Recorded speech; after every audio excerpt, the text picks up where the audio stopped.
Realms of Rot on Dungeons and Dragons here live on Twitch. Virtual Lily is here with y'all. How we all doing? And I'm here with Lilac. I'm here also with Evalka, No Sync, Hua, Aztec, and Aquaman. Cool. Here playing some Dungeons and Dragons where we go deep into the abyss. Our party is on one of the great ships, the Thorns of Rebellion,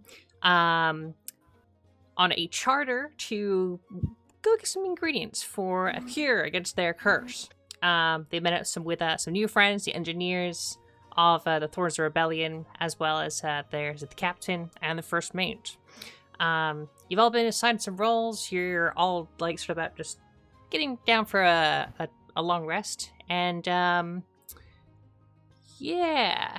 I'm gonna go quickly shuffle through my cards. Viv, you gone fishing? Fuck. Viv has another word called. All right, no sync. Random question. Random answer. Can't get away from me that easily. So random question is, yes. Tell us a fun detail or a part of the adventure that you remember. Well, there's the part of it that I almost don't remember, which was the first session when we were just meeting everybody. And, after we all disembark into the festival, Hella sees this little orange toad setting up a spot to drink, offering his brew, takes a swig, and the first impression everyone gets of Hella is her drunk off her ass, rolling on the ground, throwing up, and then getting dragged into an alleyway by Trook so nobody sees the evidence. Oh god. I was not aware of this. We're off to a strong start. What a history. Yep. Don't trust see the power. And let's see the pile bodies on top of them. That's okay.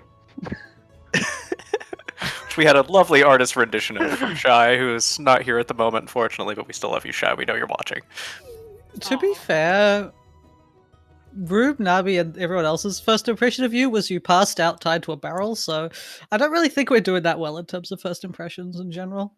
I mean, that's on brand for Hella, so, welcome to the party. Yeah.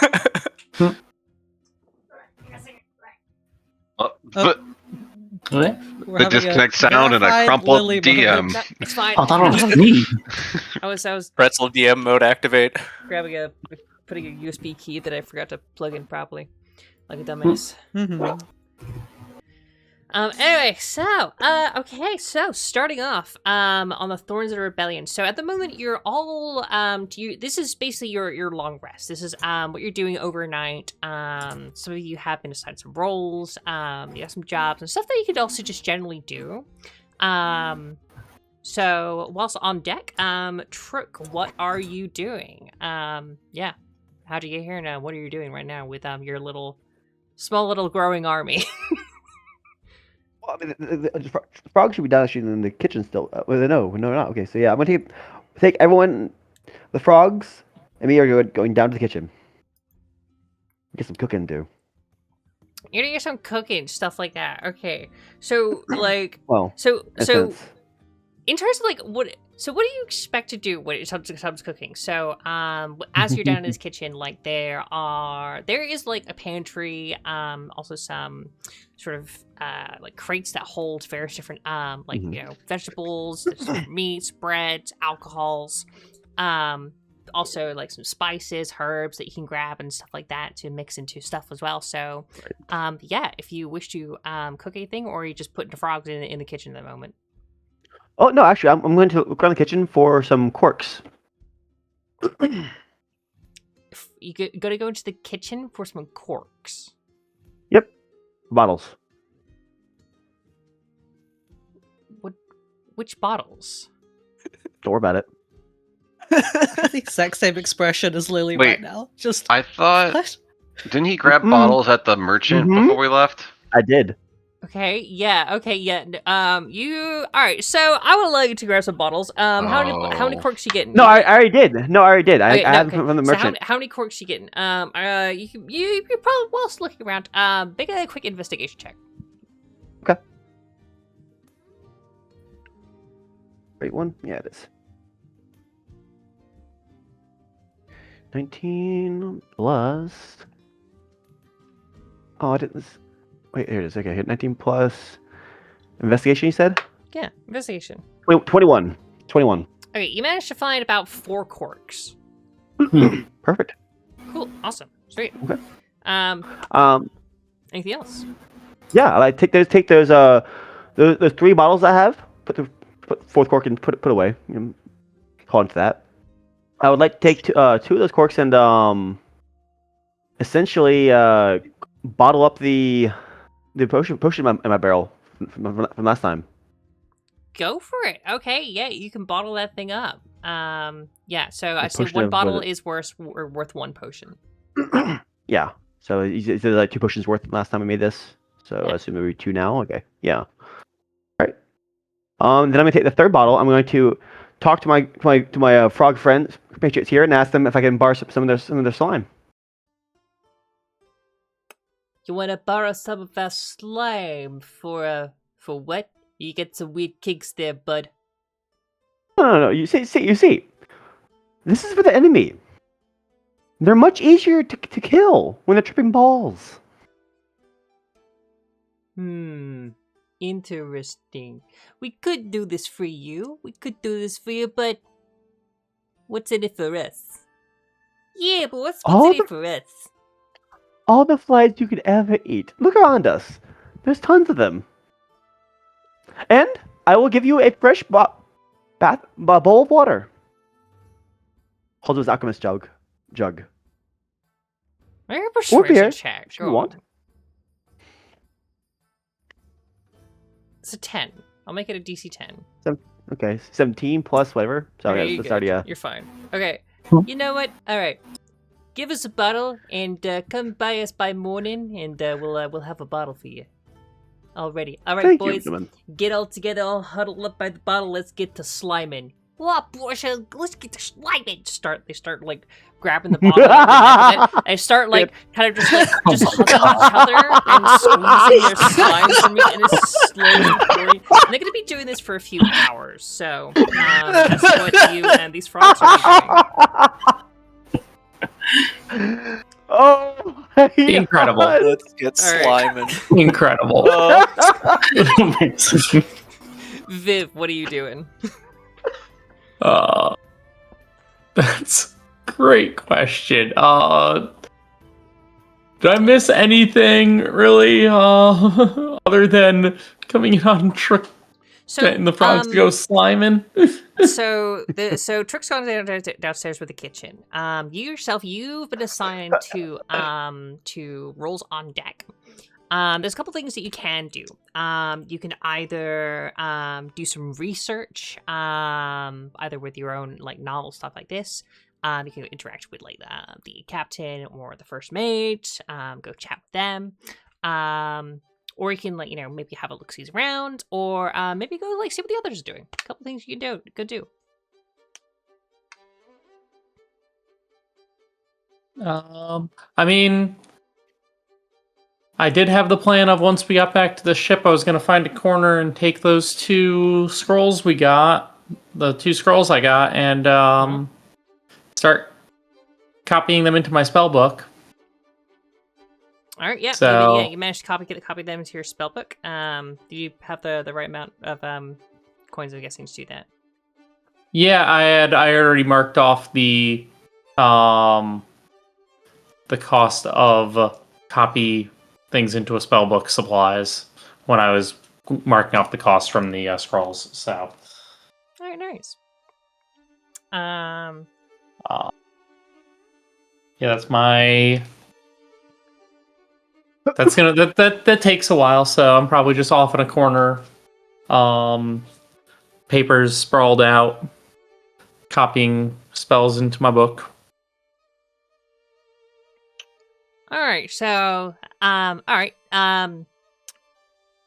So yeah, you could go ahead and just go ahead and do some research. Go copy your spells, bits and pieces. All right, solid move. All right. I would say, is there like a ship library room?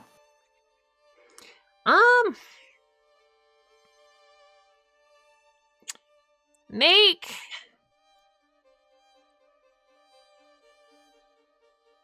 either a perception or an arcana check. Well, pretty sure Arcana's a lot better than Perception for me.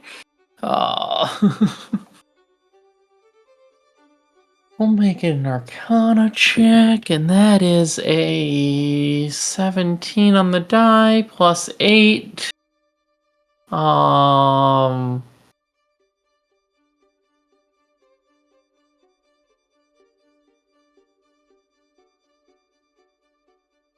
23?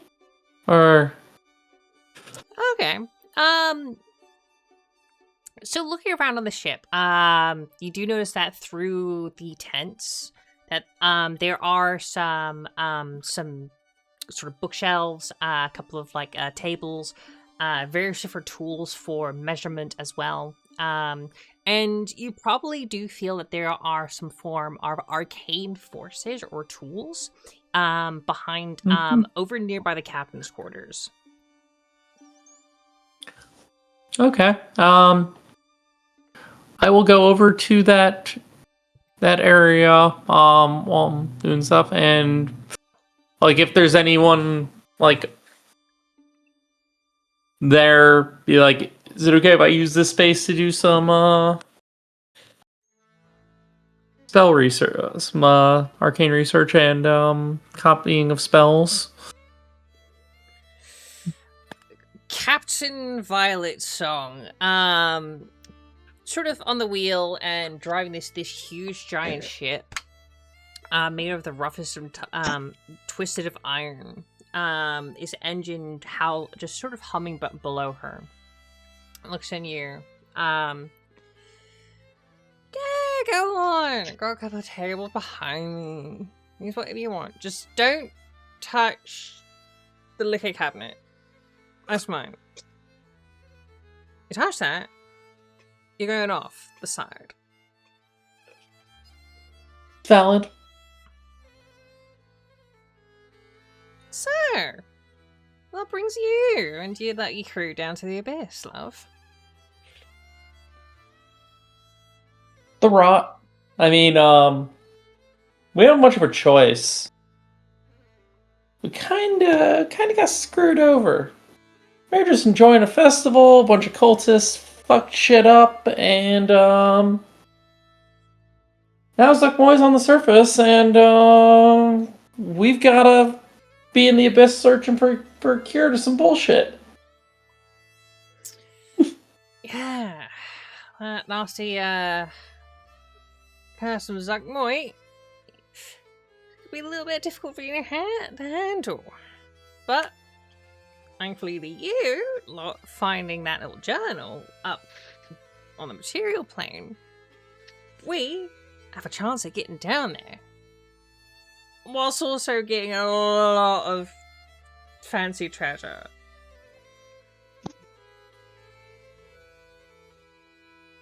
Which does make the first ingredient that we're getting quite interesting. The primordial slime. See, it sells for quite a lot down here in the abyss.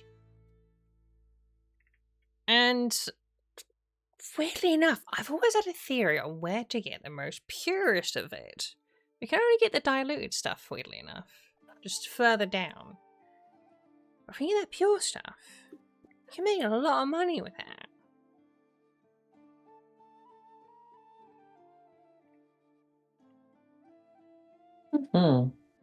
I'm guessing. I forget out of character. Did the journal have anything about where to get ingredients, or is it just what the ingredients were? It just showed what the ingredients were. It didn't show where the ingredients exactly were. Last session, she did have a look at the journal herself, And you do know that she is the best navigator, and one of the very few explorers of the layers of the abyss. She herself is a map and knows where various different things are. Mm-hmm.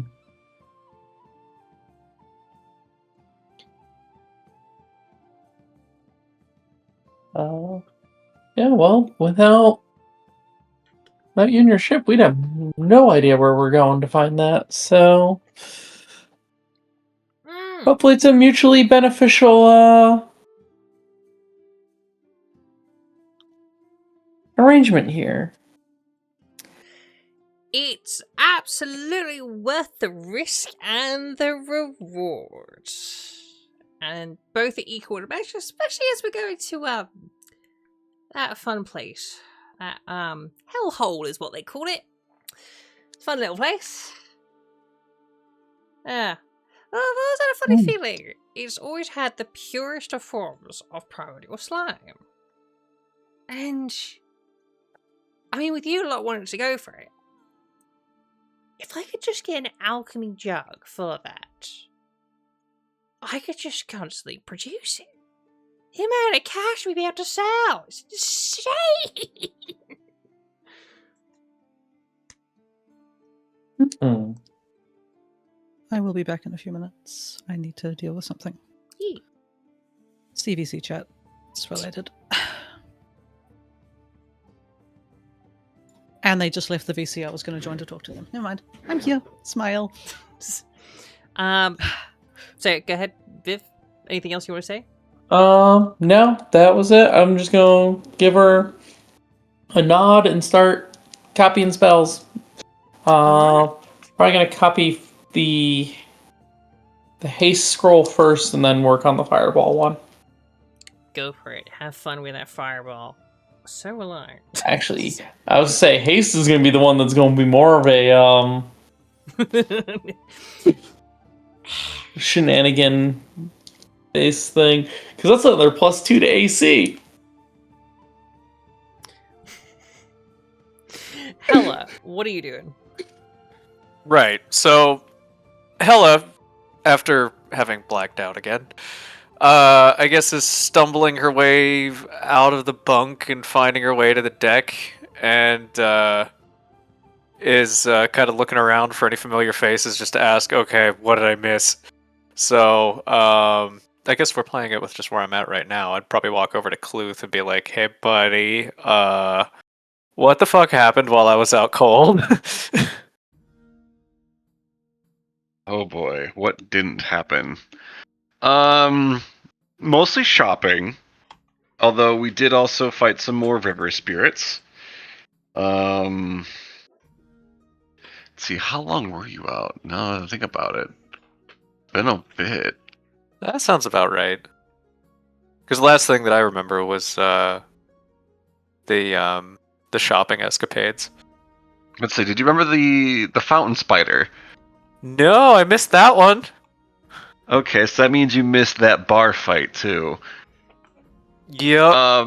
Okay, well, do you remember the horse on the roof? No, I don't remember okay, I remember being told about the horse on the roof.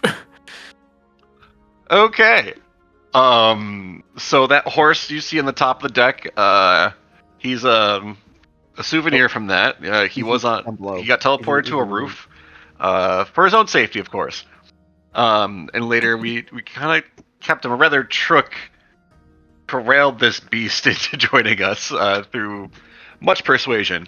But yeah, the frogs also that were on your barrel, or on Trook's barrel with you, they were at the tavern when it was attacked, and we also kind of just took them with us. I don't know what Trook's doing with all the smaller frogs, but they make a mean brew that'll transmog you into a frog as well. And just a heads up, don't touch the other frogs. It's not as bad as Trook's slime, but you will taste colors and see sounds, and just trip balls. He really is raising an army. Yeah. But yeah, after the bar fight. Oh yeah, so Isana ended up tripping balls because of me while I was turning into a frog. I don't know why, but I was infatuated, like best friends with her for a good bit, and then we encountered a glowing spirit spider in a fountain that she thought was a puppy that nearly killed me and beat the hell out of everyone else.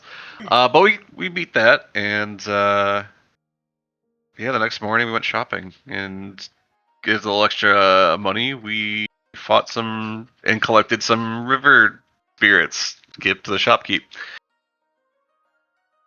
Okay. I hope that helps fill in most of the gaps. And then we met the people of this crew, the engineers for this ship, and now they're taking us deeper into the abyss to get some materials to help us remove this curse. Oh, hell yeah, okay.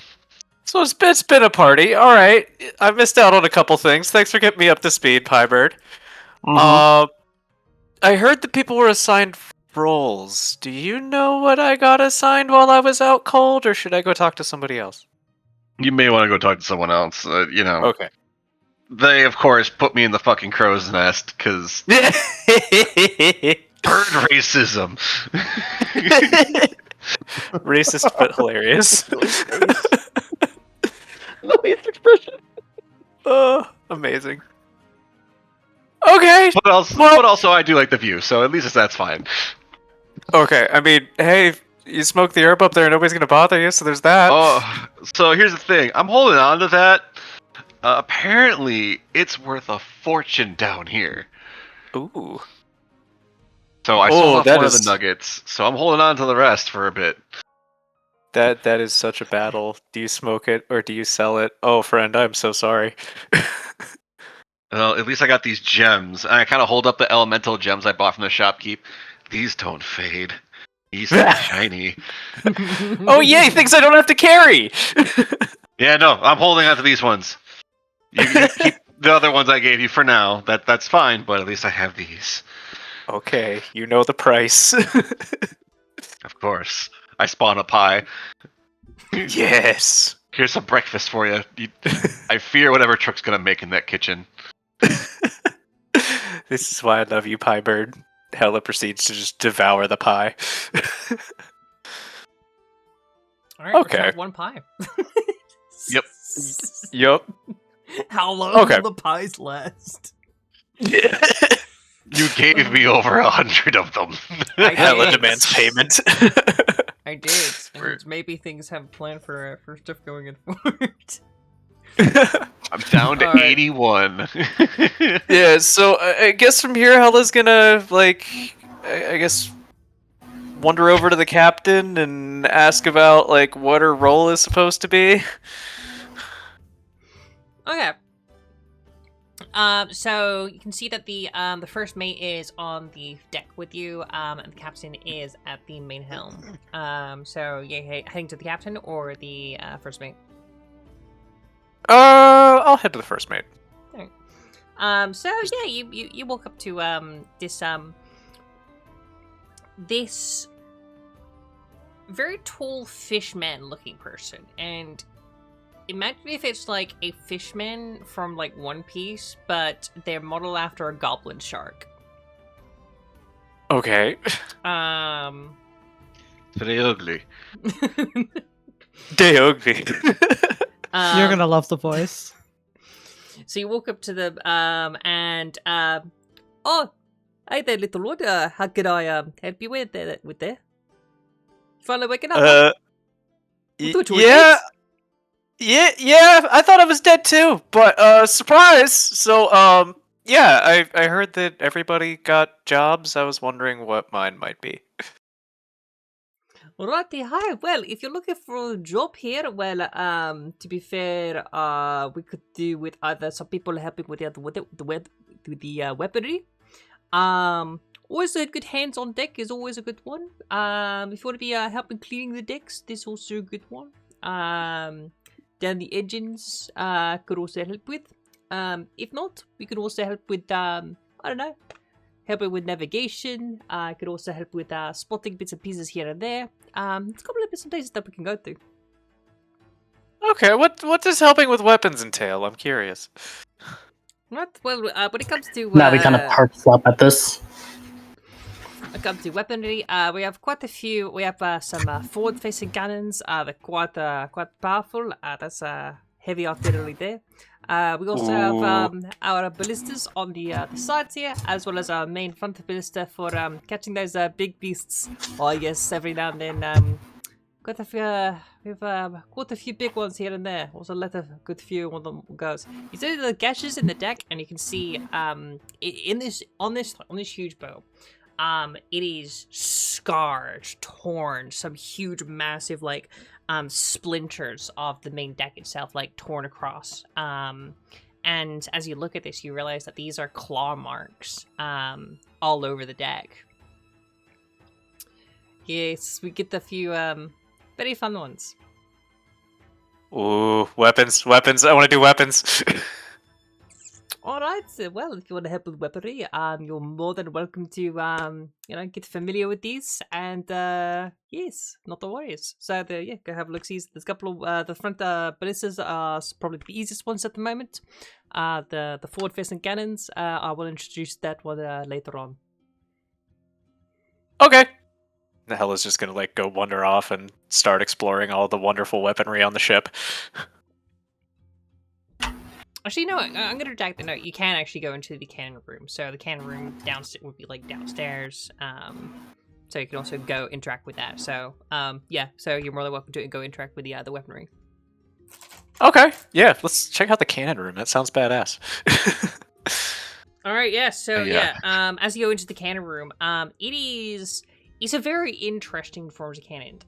You on the material plane are normally used to these being heavy iron tubes resting on tables or wheeled carts, but here this is a manned chair with a controller sort of joystick at the very front of it that aims on both sides these heavy facing artillery cannons.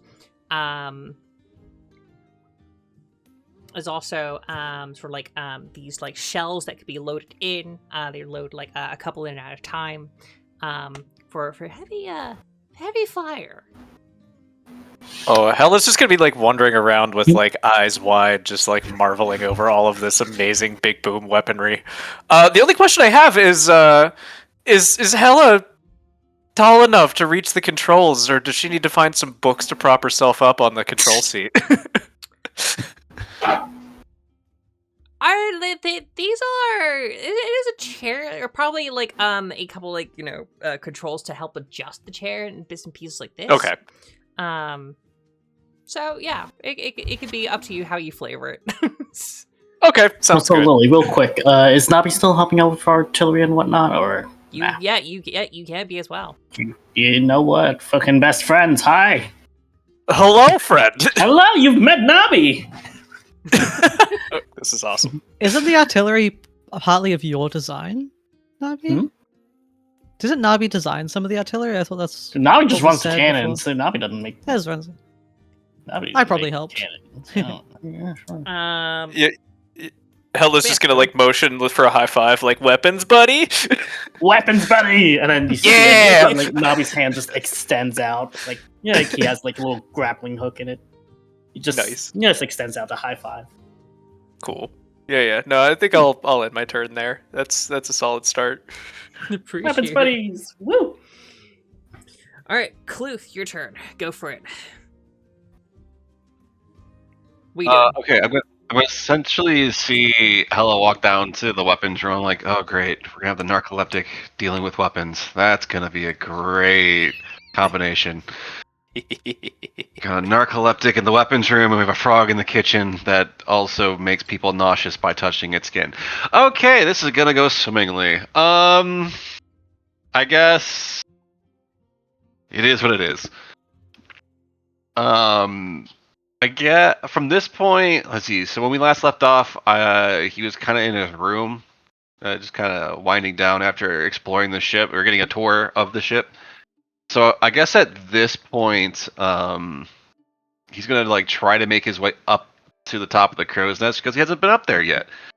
And just kind of take the lay of the land, and also just see how much damage this ship has, because he did see the talk about the gashes, and he sees some of the gashes from top of the ship level, but you can't see the whole story from there. So yeah, he's gonna climb up there and get to his perch, so to speak. All right, so you're gonna love this as well.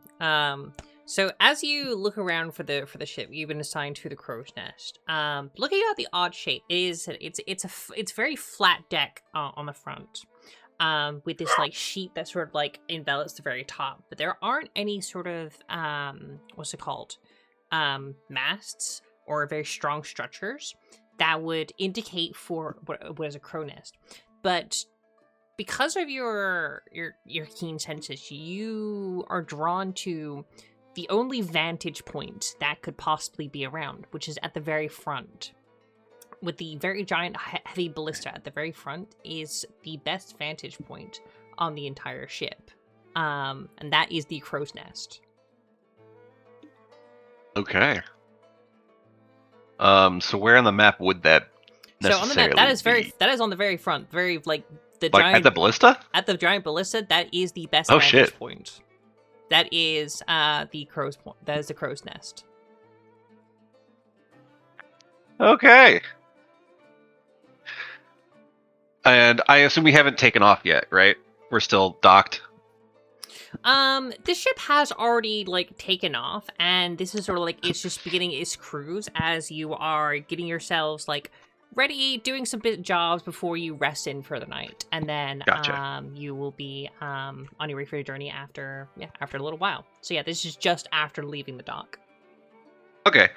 So I guess at that point he's like kind of sitting in the crow's nests and taking a look around and realizing, if something were to attack, I need a whistle or something to actually signal to all the crew that shit's going down. So I guess he'll descend from the crow's nest and start looking for either like the first mate or I guess he doesn't see the captain because the captain was down in the kitchen talking to Trook. No, captain's in the No. captain's quarters upstairs. Ah, okay. Then Then I guess I'll go see if I can find captain. There are also a couple things you can do when you're in the crow's nest. When you're over up there are a couple of actions you can do. You can do like just a search where you're sort of like looking for maybe some like hidden stuff or bits and pieces that you just could notice. Or you can do like a big like sweep. So you can get sort of like a general layout of the area and see if there are anything particularly of note. Okay.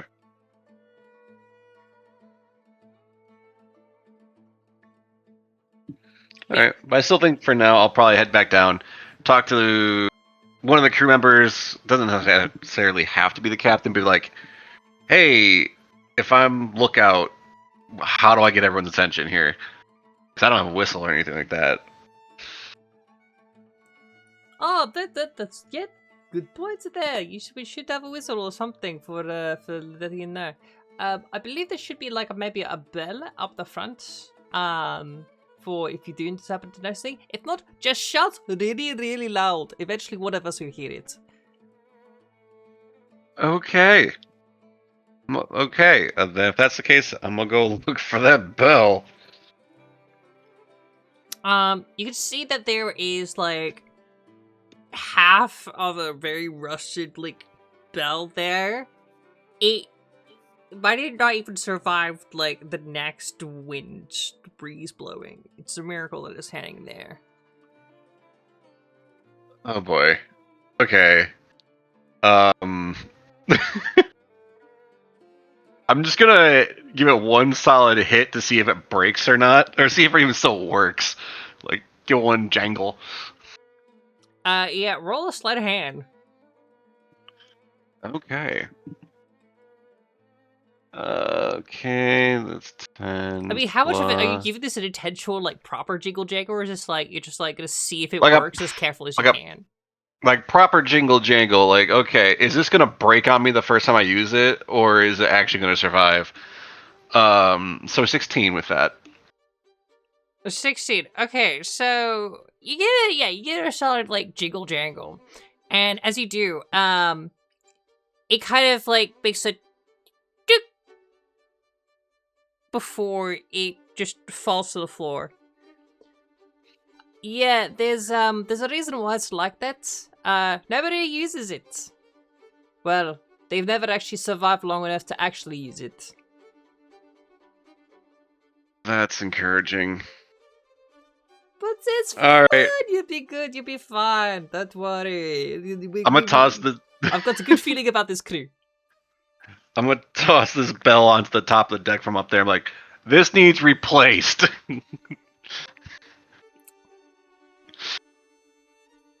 I mean, can't you just do it that, like, I know, you could give us a signal, a very special secret signal, like, you could do, I know, you could do, caca, you could, right?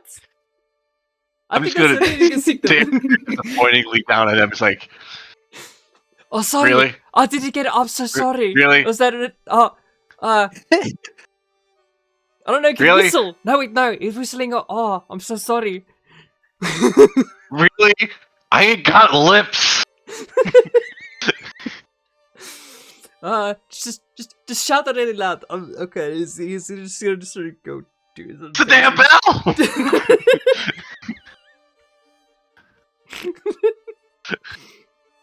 You know what? Fine. Hold on. I'll climb back down, pick up the bell, and store my way down into the workshop. Go to the workshop. Okay.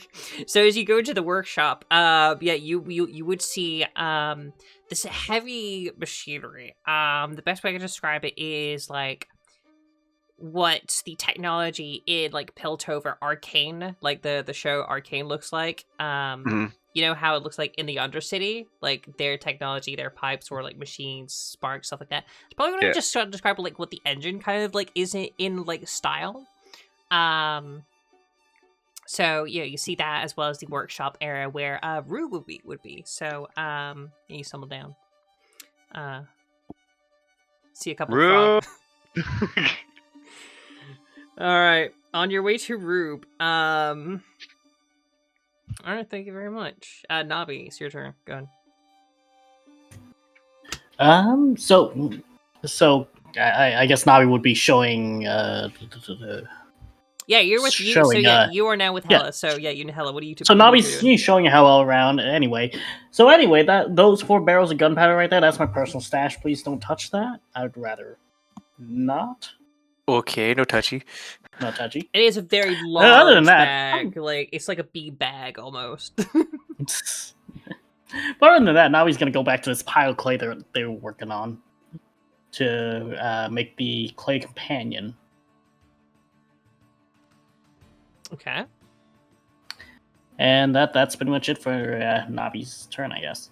Are you filling your clay companion with gunpowder? No, not yet. Not yet. Not yet. Lily, well, so what would the requirements be to fill a clay companion to the brim with gunpowder? Now that we've mentioned it, I wasn't planning I on see doing why it yet. Rube likes you.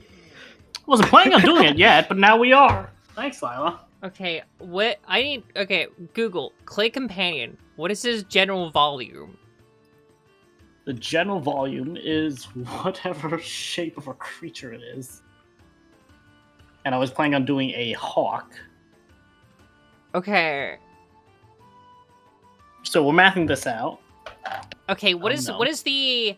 What's the volume of a hawk?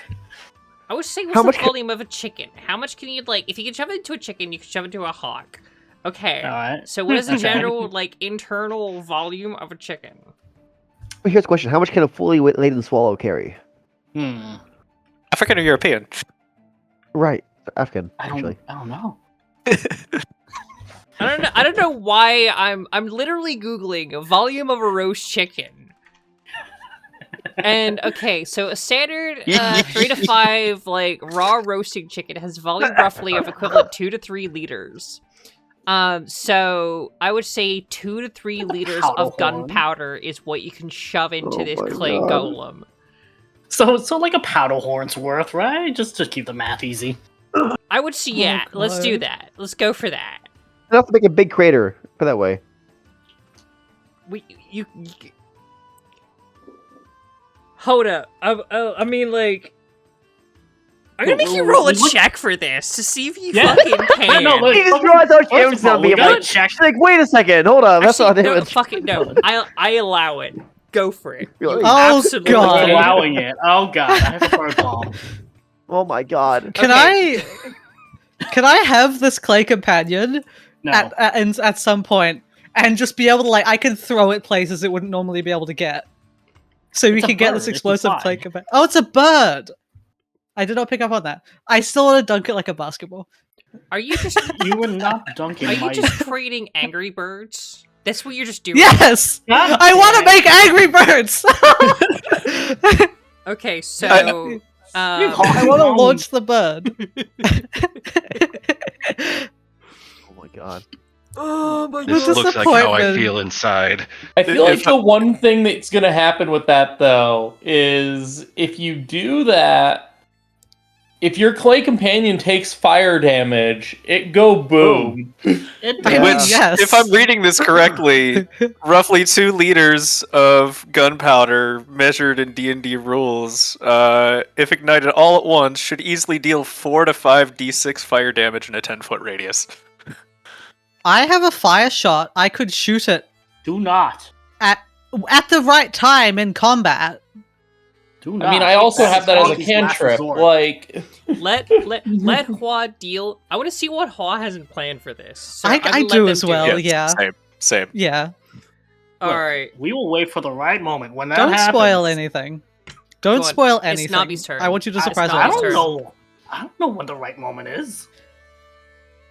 But anyway, I wasn't even planning on doing this. But you know what? We're filling. We're making a little clay boy, little hockey.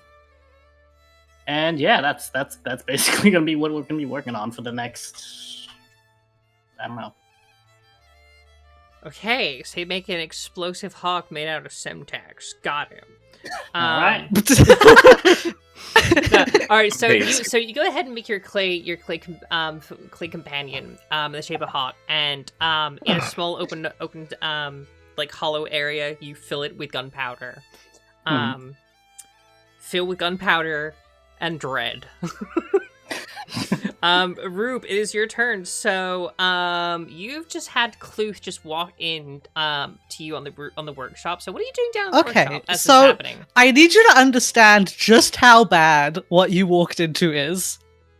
Go on. Rube is sitting cross-legged on their workbench, wearing their half-shitted skin like it's like a sort of like a top dress, I guess, because it's basically made it down to the shoulders, while also actively tinkering with the gun on their leg. And they look back at you and go, hello, this is not a good time. Do you need something? Yeah, I need a new bell, and I just hold up the rusted piece of shit that I took down from the crow's nest. I was meaning to replace that. I could see to it in the morning. I am a bit busy here, as you can see. All right. As long as Yeah, it gets thank replaced you. before we get too far. Could you Did you- fetch me that smaller hammer over on the workbench on the other side of my room, please? Sure. You're gonna walk over, grab it, and be like, "This one." Yeah, that one. That one will work. All right. They take the hammer, go to try and hit something on the rifle, and it fires twice straight at the wall. Doesn't do any damage to the wall because it doesn't fire hard. It's just a single shot, but it just puts 2 dents in the wall, and they go, "Wait, that was only supposed to fire once." Well, this is new. I will see to the bell in the morning. Please, thank you. Yeah, I'm a go. Do not for tell my the others own of this, please. safety. Yes, It is okay. It is okay. I'm just gonna It is under back control. away Just slowly. please do not tell the others of this. Sure. Make I am a snake. This happens. Kluthe. As you're I am Naga. As you're backing out, make either a perception or dexterity saving throw. Yeah, either perception or dexterity. Well, it's a nat 20 plus stuff. So Okay, so it's a natural. Okay, so as you back out, you just you feel the peeled molting skin of Nabi like hit your ankle. You're like, oh, God, Rube. you just managed to step up of Evalka. Sorry, and That's And- not the right words, English, brain, Rube. There we go. And then so you feel the molting skin of this of Rube on your ankle. You're like back up, like, oh, just managed to dodge it. so I don't You get to could use slip it for on armor. a banana peel, so to speak. Okay. Yeah, I'm Very just gonna. large blue banana peel. I just slowly back out of the room. just Rube is in like, a "Alright," compromising position. and I'm gone. I would And- also like to point out that the fact the gun fired twice is the fact that I can actually fire twice now. Nice. So, I have done a lot of bullshit. so what are Mm-hmm. you doing right now as you with your peeled skin and your Oh, I'm tinkering. actively working on the I'm actively working on the gunslinger reclass. It's just like the molt is redoing the stats, and I'm tinkering to make the gun more powerful.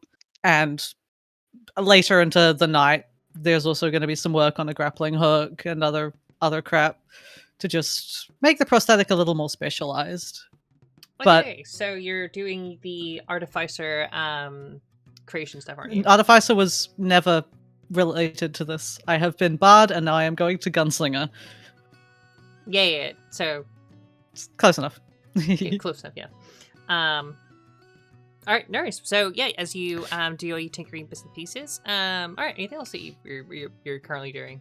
I think I'm honestly just been working on that, and possibly regretting how I'm gonna have to explain the gunshot sounds coming from my room. Okay. So, whenever you are also doing engine stuff, like if you're doing repairs or helping out with it, you can do an intelligence check. And we can see how things go from that point. So, intelligence checks involve anything to do with the engine room. Mm-hmm. Makes sense. Not any I worries. do have decent int. But seems like at the moment everything's pretty okay. So, you've been doing a pretty okay job for the moment. All right, so yeah, The go point ahead of and- exhaustion has not hit yet, but it will hit soon because this snake is not getting any sleep. So yeah, as you are getting your bits and pieces done, all right, so yeah, as everybody's sort of getting your bearings, understanding where you're going, meeting other people, the great ship itself is taking across. It is hovering over the red sands of Pezunia, the very first layer of the abyss, with the giant beating red sun above. As it rises above one of these canyons, you can see before you on the horizon, as it gets larger and larger and larger, is a huge, giant, gaping hole to what some would equate to being a sea out in the normal material plane. This has no water. It is just a hole that travels straight down into the abyss. And Captain whistles loudly. Here we are, chaps and lasses and everybody bits and bobsies. We are just coming up to the grand chasm of the abyss. And this huge this ship, which large in itself, is dwarfed in comparison as it just almost dives off into this empty void and slowly enters down into this bottomless pit of shadow. The Abyssy. It's the Abyssy. Fair battle. So we're coming up No. to our. So when get yourself some rest, because we'll be coming up to portal soon, and I'll let you have an introduction to that hellhole. Be loads of fun. It's gonna be great, and also you're gonna get us loads of money. Ain't that right? Yeah, it's gonna be great. It's gonna be fun. Yay! As as the captain is just leaning left and right a little bit too woozy, maybe. The ship tends to lean a little bit, just swerve. She's like coming back and just managed to right herself back up. It's fine. It's good. It's alright. Bing bong. If All you right. look out your window to the left, you will see the hole into the great abyss that we will soon be descending into. Please fasten your seatbelts, stow your tray tables, and dread what is to come. Thank you for flying with us. Exactly, you do. This exactly goes on. Oh, finally got that working. Well done, Rube.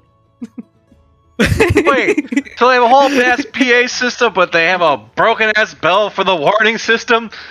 No, it's the BIT system where you can only use it for bits.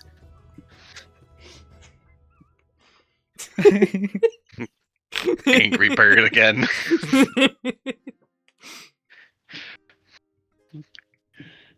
Okay, so, anything else you want to, like, plan or particularly do, before, you actually, like, execute the proper long rest and you're ready for the next part of the adventure? Trook would. Yeah, actually, yeah. Should mind. Go for it. Yeah, same. Trook would also like to take. You know what? Fuck it. We're gonna try it out. We're gonna take the head of the Rotweaver that we had and put it into a brew. Try to get brew out of it. Oh. The head of the Rotweaver, and you're gonna put it into the brew. Abso-fucking-lutely, go for it. All right. That is the sound Lily makes when she's figured out something bad that's gonna happen. Alright, so you managed to put the Rotweaver head into your barrel, and you're gonna let this simmer overnight. Alright. Who else had anything to do? Oh yeah, just if the opportunity arises, Hella's going to have a drink with the captain and see if she can get him to spin some yarns. You can absolutely go ahead and have a drinking party with the captain. Hell Okay, yeah. so, yeah. So, if as you get out as you have your introduction to the weapons room, you step outside and head up towards where the captain is. Captain's already there with a bottle in her hand, and it's just like, sees you. Yeah, short pants McGee, I assumed. Yeah, we'll roll with that. Yeah. Short Pants McGee reporting for duty, ma'am. Well, tit tats for you as well. I appreciate that. So, are you excited for this journey that we're on? Yeah, but I'm kind of curious. Want to have a drink and tell me some stories about all the scars across the decks on this old boat? You know what? Absolutely. Grab a bottle here. He hands you like quite a large bottle of liquor. It's pink in nature. And it's how does this taste? It tastes of, how do I describe this? There's a particular flavor that I taste. It's almost like a strawberry liqueur. Ooh, fancy. Yeah, it's really a happy little drink. All right, so yeah, yeah, grabs that and she takes a swig. Cheers. Knocks your bottle and then takes a heavy drink. So, what do you want to know? What stories is that we're sharing? Hang on first. Before I tell a story, how about you tell a story? Oh, Not again. So go on, tell me a story. Well, since I already told it, I think Hella's gonna regale the tale of how Trook tried to kill her with booze.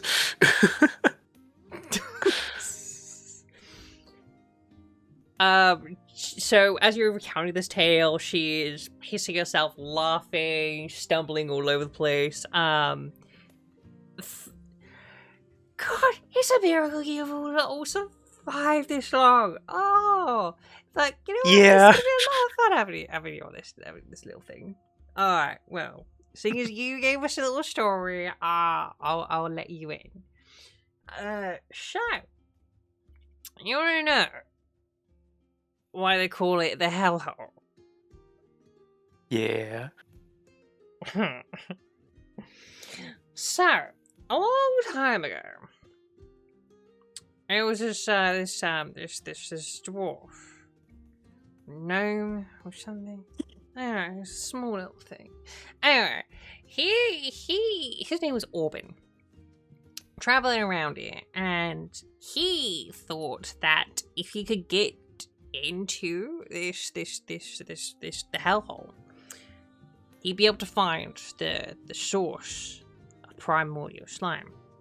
But thing is, in about 3 minutes of him going in, he came out. He managed to snag a quick glimpse of what was, scribbled down his notes. But you know what was terrifying about it? What? It wasn't the fact that his adamantine armor had holes in it, like these huge giant claws and bite marks in it. And it wasn't that he was smiling as he slowly knifed himself in the mirror. It was what he said as he did it. He was laughing. And as he slit his own throat, he just kept saying, I found you. I see you. You can't fool me. And that was the last we heard of him. Okay. But, you see, primordial slime, it comes down from the ceilings of the gaping maw a few layers down. But it's really diluted, stuff like that. You need the pure stuff for your little antidote. And if I can swag a whole couple of alchemy jugs of it, I'll be fucking minted. So, why not actually go see it? Because, I mean, the hellhole, they probably call it that because it's not that bad, maybe? You know what? It'll be fine. Yeah, you're right. Cheers and swings a little bottle with you. Perfect. Okay, so I love you Violet. are drinking She's with so Captain bad. Violet. It's great. Alright, anything you want to make sure you prepare? You can prepare spells, stuff like that. You can prepare, like, stuff that you got on you, or class stuff. Make sure you got it now before we move forward. Okay. Unless you got Good on anything the side. specific that you do want to do as well. I'm good here. Okay. So as this as the ship descends slowly into the great chasm of the abyss, the light itself dims slowly, and the very lights on the ship, the only things that seem to be holding you to this plane. You go around your ship, copying your spells. You have a look-sees around. Prepare yourselves in the workshops as you descend into waking up in the morning. Trook, what are you doing? How do you wake up? Trook wakes up. Well, I guess he wakes up and looks around. Not quite remembering how he got back to bed. He did get bed. He's not sure. So as you look around, it is dark all around except these huge walls that scale for like eons above you, as well as it goes deeper and deeper into such a horrible pit you can no longer see. The ship itself, as it descends, is coming across one of the very few bridges that exist in this area. These huge, giant stone bridges that extend over the Great Chasm itself. Towards one of them is what seems to be an arch, stone arch, and a gleaming, dark portal, like hole. Other than that, that's all you see. The captain is very, is kind of like snoozing whilst at the wheel, and like Hella is hanging off asleep on like the other side, I'm assuming. Like keeping the wheel just about balanced.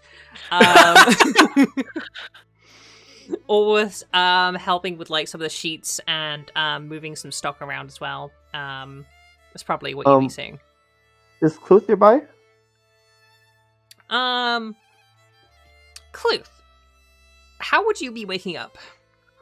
I would assume I was back in my room. I wasn't gonna. Oh, okay, yeah. So if you want to be back in your room, yeah, go for it. Yeah, if I was at the point where like, oh yeah, we were ending the day for a long rest, yeah, I would be definitely back in my room and sleeping. Yeah. Okay, so you're currently in your room. Yes. Does Trook know where Kluthe is sleeping at? I would assume so. Yeah, you probably would have slept in the same room overnight. So yeah, you probably would know where each other were. Okay.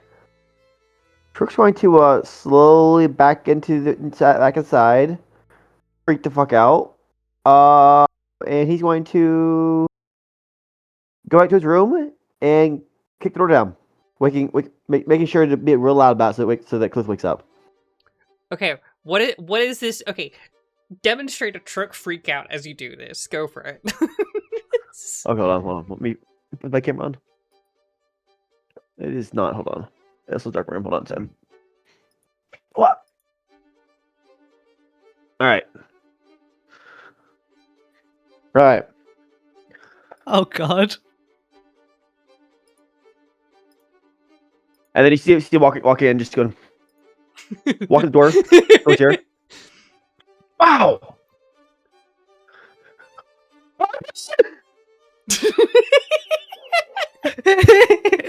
we need like a scene change for the stream that just pulls fucking Aquaman's camera in. I swear. So you blah blah scream at everybody who's in the crew quarters currently is now quite wide awake. You just hear a thud from Kluthe's room, and you hear a squawk and a thud, essentially, from the other room. Right. All he hears is Baba! Because I haven't cast 3 on him yet today. Squawk, thud, and what the fuck?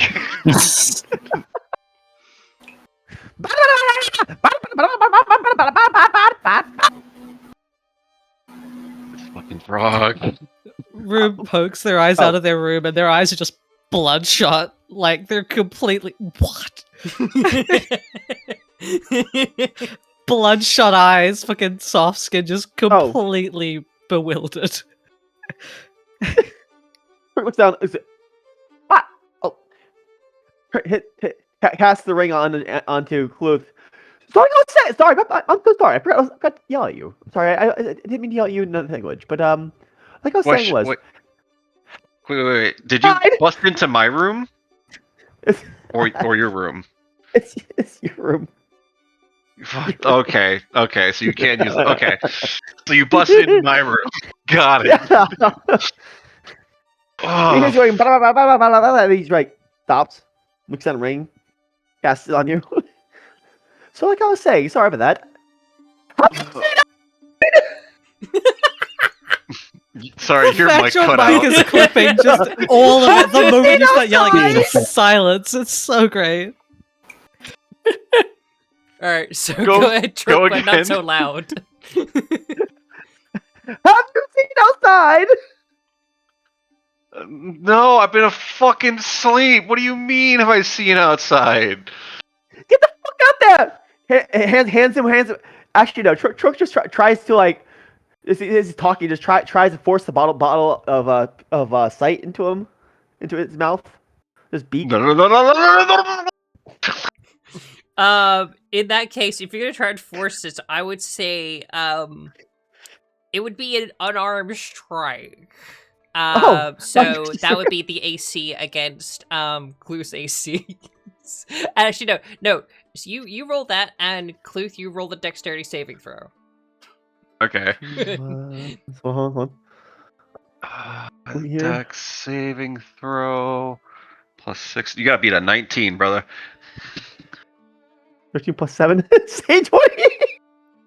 Motherfucker. Okay, cool. Yep. You get it. You get bottled. You get bottled.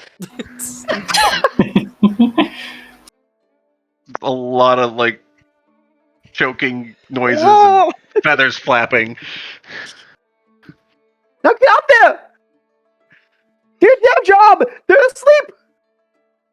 So this is the potion of clairvoyance, if I'm correct. Yeah. Yeah. Okay, so potion of clairvoyance, it allows you to see anything. It allows you to see or listen, one or the two, to anything around you within a mile. If you have a solid idea of where it is, like behind a door or around an area that you know, you can pretty much like immediately like see in anywhere as if you're omnipresent. If you have a general rough idea, you might be able to have a look-sees, and it might be a little bit more vague. So I guess like my eyes go real wide, and I'm just like, oh, Golden. I believe was what we said it was. It's golden. golden. Yeah. I'm just kind of looking around, and be like, so this is what you saw back at the tavern. Yes, get the Oh. move! They're asleep at the helm! Well, wait, what? And I kind of like look above deck to see like where the helm would be, and go, oh fucking hell! You can see the Scramble. captain and Hella like still on the helm. And then I'm gonna look over to where my crow's nest would be and see if the bell's been replaced yet or not. Rube, do you think you would have actually gotten to the bell overnight? I have a plan for this. Don't worry. Okay, all right. I have an idea for my turn, but for now, as this is going on, if you're listening over anywhere near the workshop, you just hear as Rube just locks the fucking door. Stop. Too much is going on outside. Nope. No. Okay, so have you actually done the bell, or is it? Or Just a no. is it with you? I'm making a little whistle in the meantime because I think forging a bell is a little He has bit no of a. lips. You It's can like make a- a it's like- you can make a whistle that it's a would blow work for a bird. Yeah, if it's a blow. It's a blow This'll whistle, work. yeah. It's a blow whistle. I'm basically Rube's tinkering a little blow whistle with the little bit of time that they have left because forging a bell that can be heard across that's going to take a few hours. That's going to take like a few hours of continued. I know how bells are made. It's hard. It is hard to make a bell. Hold up. Mhm. I've just thought of something. Clue. Mhm. You're fucking Kenku. Yes. You have Kenku recall. Yes. Which means you could just literally just listen to any sound and just make that the alarm sound. That is true. You could just. It could be the that's sound a good Trook idea. made. It could be Trook's wake up sound. Yeah. Actually, I was about to say, I was actually going to ask Trook to be like, hey, threaten me with pouring another drink down my gullet. Real quick. Dad, if you don't get the fuck up there and do your job! Okay, you know what? I'll just take what I already heard from when you shoved it down my throat before. Okay, so I'm going to go upstairs. I'm going to walk over to where Hella and the captain are. And I'm going to do the same exact noises that Trook did with the brew. And I'm also going to replicate like brew sounds of like the cup sloshing through the barrel and coming out of the barrel to make it sound potion. like It's Hella's a about to splash, get yeah. another splash of the brew. Oh no. Are you gonna wait? Are you just making this noise? Just spontaneously? Yeah, so as long as I hear something, I can recall the sound exactly. No, I got that. Are you Yeah. just walking up on the deck and then making that noise? Yeah, I'm gonna walk up to where they're at the helm because they're both fucking asleep, and I'm just gonna scream this at them. Okay, So they're gonna, I wasn't understanding what was going essentially- on. I just needed So a Hella's gonna clarification. freak out because she knows the sound of that barrel by now. And the captain's not gonna know anything, but they're about to. All right, we'll get around to a little bit more of that later Yeah. on. Yep. Because so as you walk up to you've just been heavily woken up by Trook. Trook, is there anything else you're doing as is going on? I'll follow him up. Up. So I'll make sure that You're everyone gonna wakes back up. So. you're gonna follow Yeah, suit. All right, yeah, so you're following yeah. up with Kluthe, seeing what's going on. So as they stomp up, Viv, how are you waking up this morning? Also, I'm sorry, just for the record, Still it is asleep. not Kenku Gone recall, it is mimicry. Mimicry, my bad. Okay, there we are. They've gone fishing.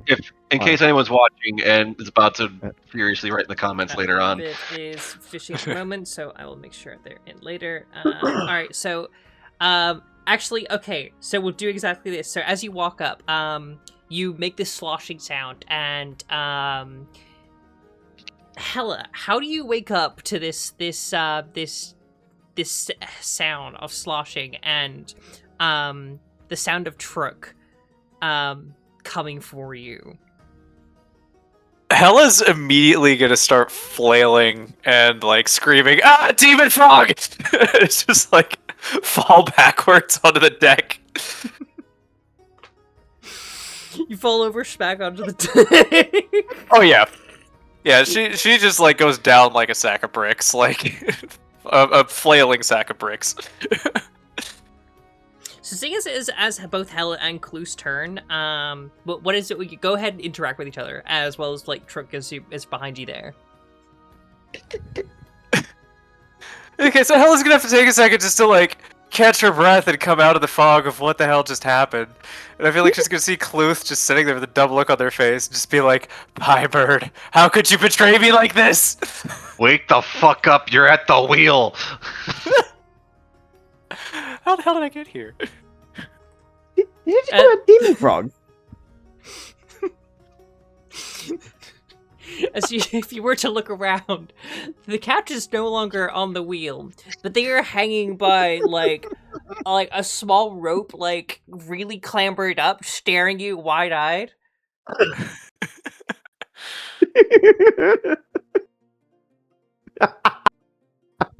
I was resting my eyes. We're good. Hi, how good morning?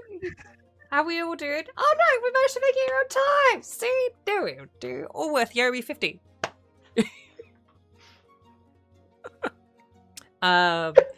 So the captain's now awake, and as she does, she has a little bit of a stretch. Yeah, so she would be awake right next to you as well. So yeah, what else are you doing, Hella, as you are now really woken up and alive? Yeah, I think Hella's gonna like rub her eyes and look around for a second just to get her bearings, like shoot daggers with a look at Pie Bird and Toad Friend. And at that point I think that she's gonna kinda just collect herself up and like grumble off to the weapons room. Just grumble up. I guess to answer Trook's question of, do they call me Hell Frog or whatever? What Demon Frog? Demon frog. I'm gonna turn to him and be like, do you really blame her at this point? It's like, what's it do? I've done nothing but trying to give them free beer, for God's sake. Twice! And what have been the results of that free beer? They had a very well-deserved nap, good sir. That wasn't a nap. Nap, coma, passing out, oh, same thing. Some days I can't with this frog. I'm just gonna like go over to my crow's nest and just wake up in peace over there. You have a very interesting friend there. As the captain like leans over and looks up to you, he's like, a fun, isn't he? How long you two been besties?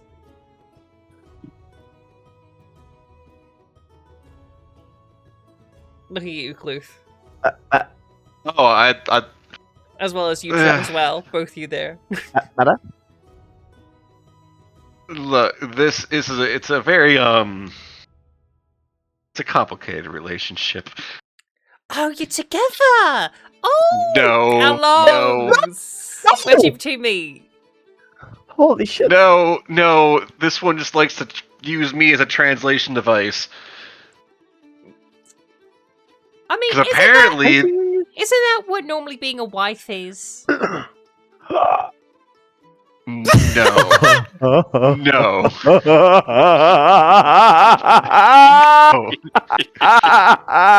I don't have to sit here and take this. I'm just gonna storm off to the crow's nest. Trook starts dying laughing. Trook doubles over laughing. This is why I love Violet. Beautiful. Good character. It's good character. Stormfish Crow's Nest. Alright. You may not be making Angry Birds down in the workshop, but you're sure making one out of the party member.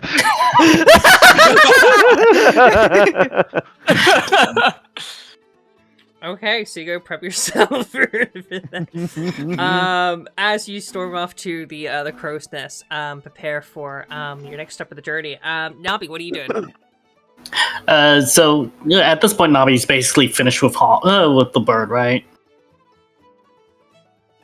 Okay. So they're probably just taking it up topside, trying to teach you how to fly and all that jazz. You know, bird stuff. Okay, What yeah, stuff so indeed?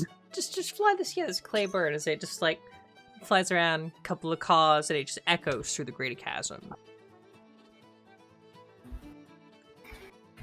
Yep. Other than that, we're kind of hanging around. We're existing, not doing much.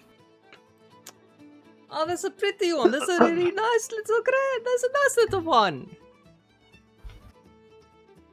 Good work there, little Nabi. Well done. And Yeah. Orville just like could come around, just like sort of like just cross his arms and admire like you just fly this this bird around. Mm-hmm. So tell me, Hey. what kind of hijinks you got planned for this one, huh? Don't worry about it. We'll figure it out when the moment comes. Ha! That has me even more worried. Oh, fucking Christ. As he like laughs and chuckles, steps away and allows you to fly. And yeah, prep your click bedding full of gunpowder. I'm so scared for it. Am I just sleeping on the sack of gunpowder? That's what your bed is, just a sack of gunpowder. Just a sack of gunpowder. I'm ready at all times. Alright, anything else you want him to be doing? I think that's about it. I can't really think of anything. Alright, go for it. Rube, what you doing?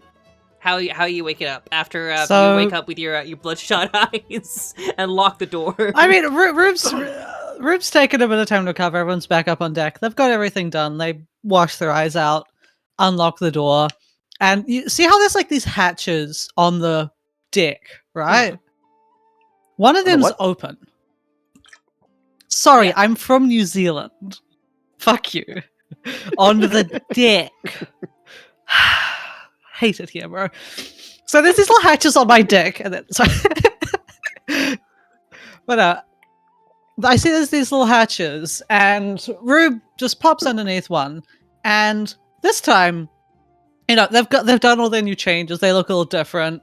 They've got enough of their energy back, and they don't like the stairs anymore. So they're going to grapple onto one of the masts and pull themselves out of that hatch, because they now have a grappling hook in on their right leg. And that's how they're going to pop up on the deck. And they're going to go, you know what? New adventure, new me. Check this out. And pop 2 shots into the air to just... They're happy with the work they've done and they want to show it off. Because now they can fire twice. I think that's... I don't know. I think it's interesting. That's how they're making their presence known. You know what? I think just waited to see if there's responses. So as you look through there's not really a mouse, but there are like these cranes with these big arms. Yeah, one of those. So say, like, something you like mess up, like hook shot and like yoink yourself. So yeah, you literally like whip yourself up. Probably like a little flare. Do you do land like on the flip? deck. Do you do like a flip or anything like that? Or I do a little flip and then a pretty cool landing. You know, I'm like, Rube farms aura at the moment. You just do this here superhero landing. Yeah, pretty much. I'd say maybe they like have a concussive blast loaded, and not the concussive, the explosive, and they use it to stop themselves before they hit the ground, so they can land more softly. Because like a little blast out of the gun that sort of would do some knockback. Okay, roll a. Oh yeah, I know this is going to go badly because keep in mind they have exhaustion. Roll a dexterity attack in general. Just roll. So just and I roll a dexterity check. Yeah, just roll a dexterity check. All right. Let's see here. They got a 2. With my insane dexterity, I rolled a 1. I rolled a fucking 1, bro. You roll a nat 1. Okay. So they just collapse onto the deck and like hurt themselves. Like the grapple goes cool, but the last bit just falls apart. I would say, yeah, you blasted back about like 5 feet, 10 feet. And this sound, it is just abruptive. It just like pops off. It is almost like it's just, I'd say the shot malfunctions. Yeah, the shot itself malfunctions. It creates a huge giant boom that echoes through the entire chasm, and it's kind of just it just leaves everybody with this awkward moment of silence where everybody's like common Rube behavior. Common Rube behavior. So now you're a deck, everything's just gone quiet, everybody just goes back to their bits and pieces afterwards. Maybe I should not have done that, but I have a new thing. I have made a new thing. I have got no sleep, but I've made a new thing. Also, and they quickly like stumble to their feet and just like eyes dart around looking for the bird. Bird, I have made you a whistle to do. The bell will take more work, and they like find fucking Kluthe and walk over and just shakily hand them the whistle that they have tinkered up. It should work. It's definitely a little shoddily made, but it'll work for getting everyone's attention. Give it a shot. Immediately just put it in my mouth and try to give it a whistle. I would say it works, but I suppose we should test if it actually worked, given how tired I am. I mean, yeah, especially given that last performance. I would say in that case, you could use a Tinker's Tools proficiency if you have it, and make the necessary check for that. I think that is how is intelligence. Tinker's Tools ability used? I think it doesn't actually say. I think it's intelligence, and if you have Tinker's Tool, you can have proficiency. Yep. What does proficiency do here? It doesn't. It's not giving me it. I assume that's just a +3 to it, right?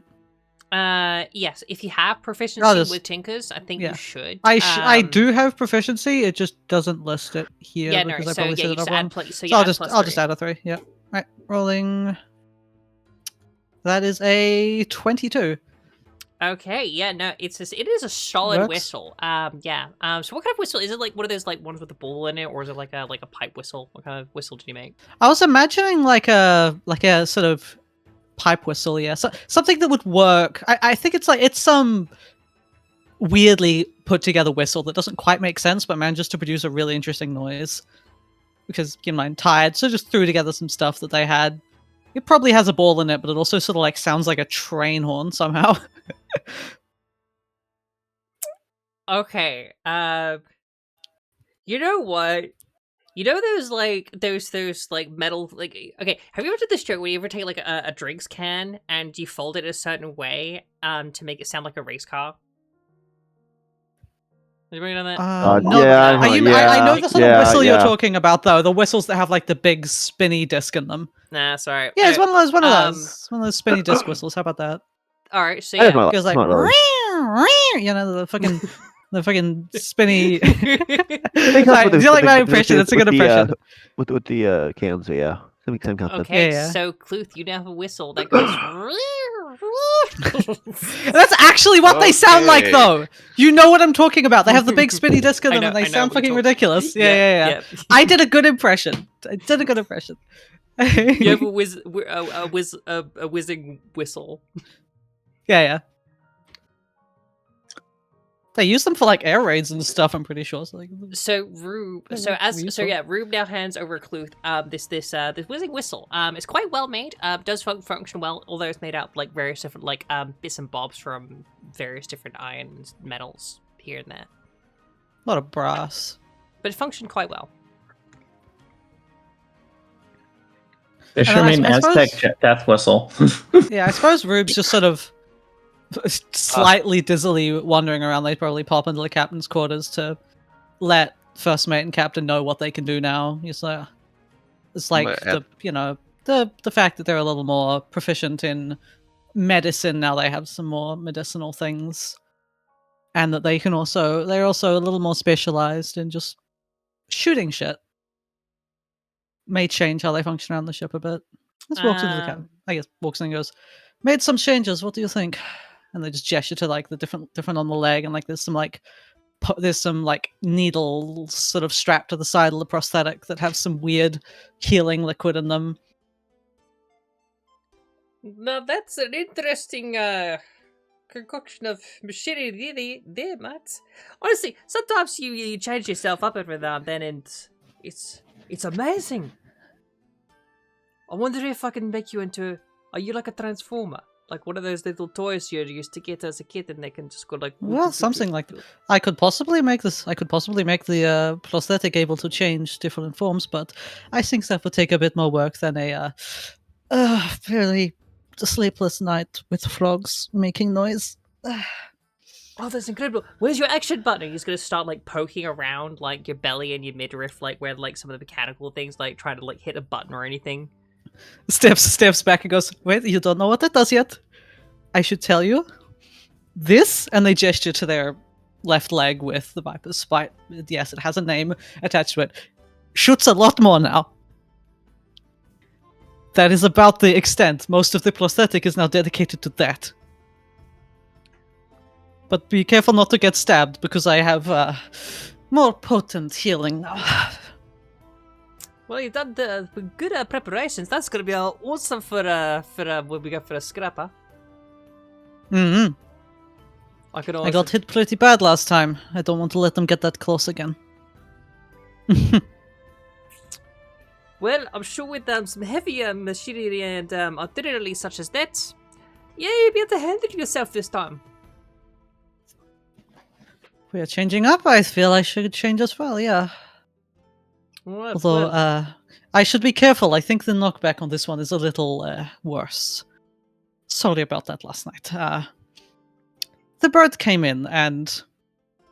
yeah. Found me in... You are familiar. You have walked in on me shedding as well, but that did not go well. It freaks me out every time. I've offered you could literally turn some of the shedded scales into armor. They retain their strength. Oh no, it's alright. I'll handle it when I eventually go to therapy. I'll talk it with them. But until then, and they just sort of like have processed what the hell they've been talking about. Because keep in mind, this snake is cooked, and they go, yeah, "That is probably a good." Yep. I think I should wake up properly. And they just pop out and just sort of look up at the wall and just... I think they're just going to be there a while, just kind of getting themselves together. Alright, you're getting yourself together, and yeah, like this wall... They locked in too much, you know? It's almost like the wall itself is like this waterfall of stone that's just constantly going up as you're descending deeper into this chasm. So yeah, you're getting yourself ready for next thing. Anything else you want to do? Or are you good? I'm just... Rube is cooked. Alright. That's about it. They're not capable of much. Okay. So, as you're all waking up, getting your bits and pieces, wait,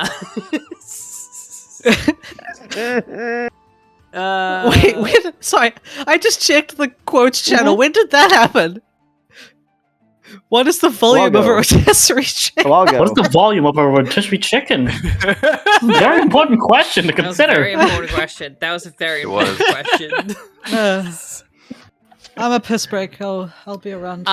So actually, on that note, so yeah, as the ship is descending further into the abyss, you're slowly approaching your destination, and with that, we can go for a break. So you want to go pee, all that kind of thing. We will be back in about a couple minutes. So yeah, go for it. Pee break. All right. Okay, I am gonna have to hop here.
Wait, that would imply that the Avengers are in this Canon. universe.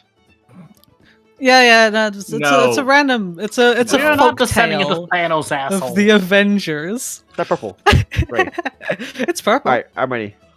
Okay, I am going to make my departure now for the night, unfortunately. take so care. you all please enjoy for me. Nice, We'll catch you And next Hella time. just Thank passed you. us out. Bye. To be fair, you've been She's drinking. It just- makes sense. Actually, Yeah, how she's did just you out relieve cold. yourself of the ship? Toad. I mean, I'd imagine if she wasn't passing out, that Hella would just be in the weapons room, like, kind of learning everything and, like, oogling over all the big boomy toys. Okay, and then narcolepsy getting used hits. to her position. Yeah, I guess then narcolepsy hits and she just passes out on top of some gunpowder or some shit. I don't know. Say, you could just go back to your room. You don't have to be somewhere random. Found Nabi's bed. It's up to them. I'm just like, reiterating, you have a room now. Yeah, that's fair. That's fair. You know what? Yeah, we'll say You wouldn't Hella have goes had back a to her room quarters. that's like yours for a while, huh? Mhm. Kind of nice, you know. You I come say back no. here and sleep. All and right, put well, your stuff can be here. Thank you very much. No Sync, appreciate you. Go have a good time. Good night, no saying. Yep. Night, everybody. Good night. Bye. Good having you. No, I missed them already. No. Alrighty, so okay, so as the ship is ascending, this large stone arch towering above you as it slowly comes up, and this very small quivering dark energy flowing as the ship slowly comes down to a dock nearby it. Trook, what are you doing?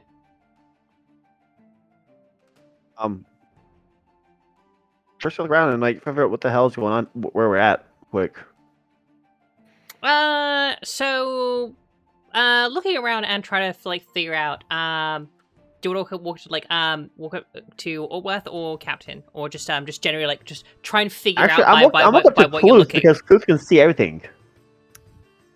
Okay, go on.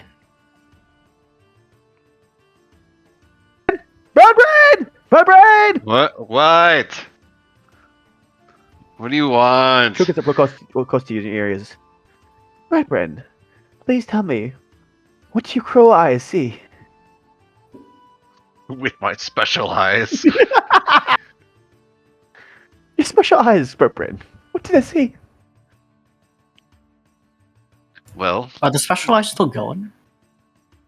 I would assume so. Give me that now, that Lily. So with your clairvoyance, what Yeah. do you generally see? I would say here, looking at this archway, it is large, and there's just this swirling sort of like form or energy. But looking at it, you could either make a Arcana or an investigation to determine like what it might be to you. alright, that'll be an investigation. Okay, that plus that's a 14. So looking at it, it flutters. It is a very strange. It's still very strange to you. But you can see flickers of like color and light from the other side. It's like there's something behind the column or the archway.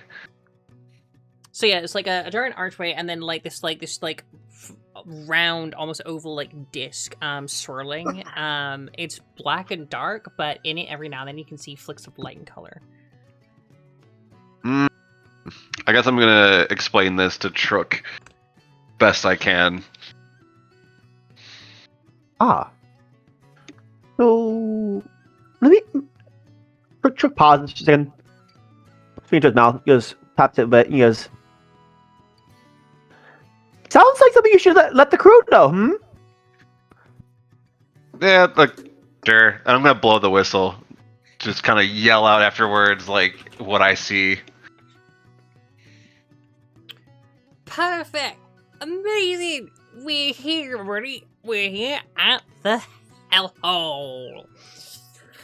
Get yourselves ready. We're about to dock, and I'm gonna throw you in. See what happens. Wait, The what? fucking what? What? Well, yeah, you need that primordial slime for your antidote, and I need it for money. So I'm gonna throw you in there, and then you go get it, and then it's gonna be great. Allworth will let you know how you're doing and where it is and all that kind of stuff. I've given them all the rundown stuff like that. Let me just park up. She starts leaning a little bit too hard right in the very stern of the ship. Bumps into the wall like. Oh no! Everybody make a dexterity saving throw.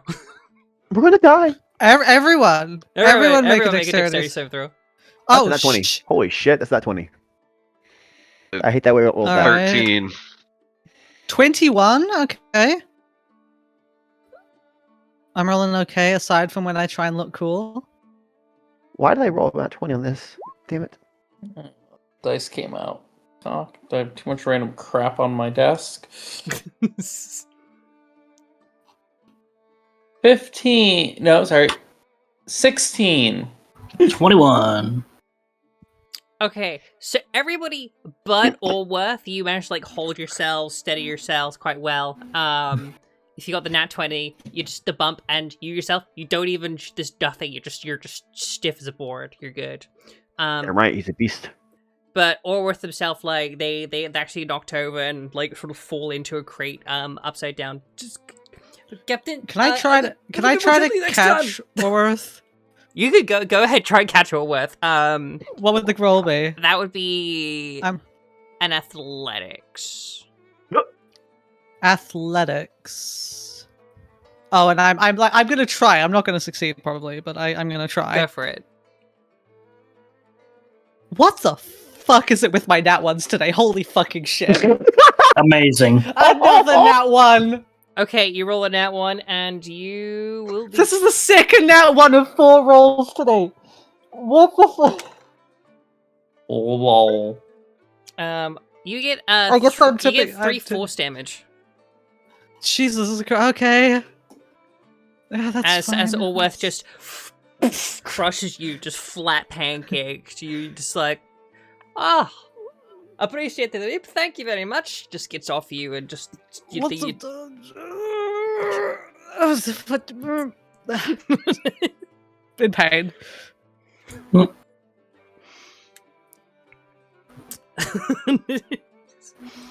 Lilac, what are you No doing? problem. As you, so Lilac, what are you doing? As the ship is now docking to this grand archway. Oh, I guess we're getting ready to go down the hellhole.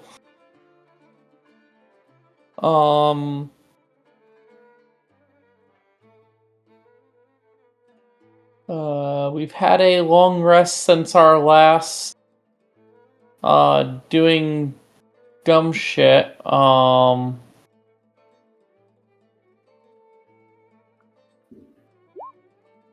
Plus 5. Okay. Well, we've established that, mage armor doesn't have any, major negative effects, just it makes me stand out a little more to certain types of creatures, right? So we established there, if I'm remembering right? So, what it is,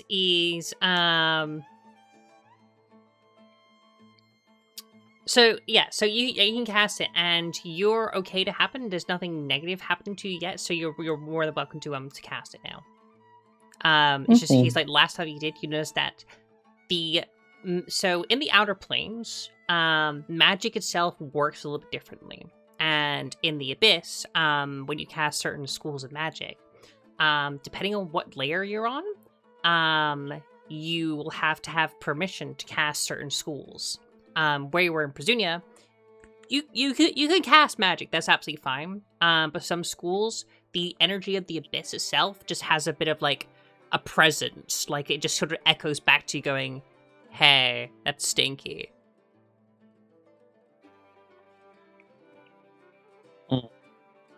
But in terms of practicality and what it actually does, no, there's no negative effect.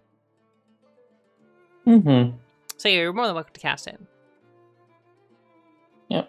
Because we need to get 2 more levels before I can have my AC without using mage armor.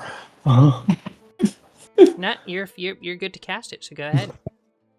Yep. That lasts all day, so. So again, you Part cast of my your mage beginning armor. of the day ritual. You feel the protective energies, but going deeper into the abyss, you feel the abyss begin to just notice you and almost have a shame against you in this magical energy around you. But you're good. You're protected. Mm-hmm.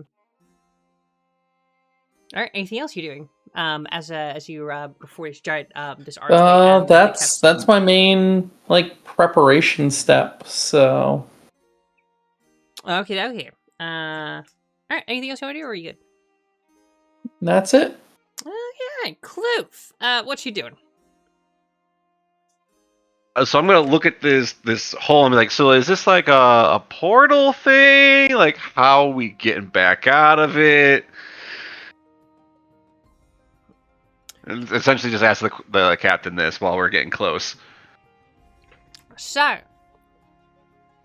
this is one of the portals of the Great Abyss, and we got loads of them. This one will take you to the Hellhole. It's one of the only ways to get in there. But, here's my theory, okay? Here's my theory. I've got plenty of information. It says that if you follow where the primordial slime is coming from, you'll be able to find its source. Get in there with some of my alchemy jugs that I've got here with me, and she slaps like a couple of jugs in her room. Manage to get some of these filled up with that, and you will have so much money on your hands. But there's also the ingredient that you guys need. So your best way is once you go through that portal, and I've opened it up for you, you're going to follow the river upstream, and hopefully you'll be able to find where the source is. I mean, that's what we could tell from Orbin's notes.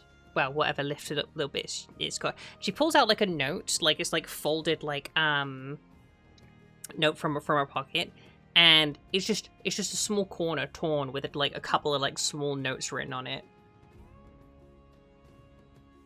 Okay. And how do we get back? Well, if you go down the river, you can come back down the river. Okay, but like, do we just jump back through the portal? Are you still gonna be here when we get back? Like, do we need a rope or some shit? I'll make sure that the portal is still open. Because unfortunately, I don't want to risk taking the thorn through there just yet. But having you lot go through it for me means I can keep the portal open here, and you can go up there, go grab the pieces, come back, it'll be easy, right? It'll be like a little adventure. We're fine. I'm sure nothing bad will happen. You're good. Right. Well, if you can, all right, yeah, just grab a couple of these jugs when you're ready. It always kind of thing. I'll open that up when you're all good. Right then. Yeah, I guess I'll grab the jugs and stand by to jump into the hellhole, I guess. Okay. So there are about 3 alchemy jugs with specific like runes tied to them. These jugs themselves are they are empty. Okay. They require filling up with a liquid in order to reproduce that liquid. The goal is that the captain has asked you to travel upstream to find the source of primordial slime and fill these jugs with it. Mm-hmm. Does Trook see these runes? Can Trook tell if they're magical, or if you could just anyone can etch those runes and it would work that way? You may do an Arcana. Okay. I see this is going. Oh, that's fun. 15 plus 2. 15. Okay, so yeah, looking at these, you understand that with some of these jugs, they can produce various different types of liquids. But these jugs, they are tied to a form or spell that allows it to absorb a very stronger, much more potent type of liquid. Burn. Okay. Yeah, so yeah, you're able to understand like that these jugs themselves, they're quite special as opposed to regular jugs. Darn. Okay.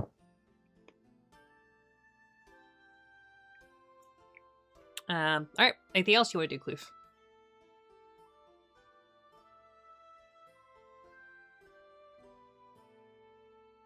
Aztec, you good? Dajobu? Yeah, sorry. Yeah, that's what I was saying. Like, I'm just kind of sitting on standby, ready to jump in there whenever we're ready. Yeah. All right. Well, Nabi, what you doing? How you prepping? Nabi's probably just grabbing all their little bombs and whatnot, little spell bombs. You said it's like over the side, like beneath us, some big hole. So yeah, so if you were look over to like the left of the ship, it is just the Great Chasm for miles in that direction and miles in that direction and miles in that direction. And then on the right side of the boat, it would just be the sheer wall that goes on for miles. So it's just a hole beneath us that we're going into. I'm sorry. So the big hole beneath you, the big chasm. But to the right, by the wall, there's this huge arch. With this this glowing like oval disc. Glowing with like I say glowing, but it's actually like a dark ichor. Okay, I'm probably gonna just kind of light a spell bomb, kind of one of the smoke bombs, and just kind of just drop it in and let it just fall into the hole. They just.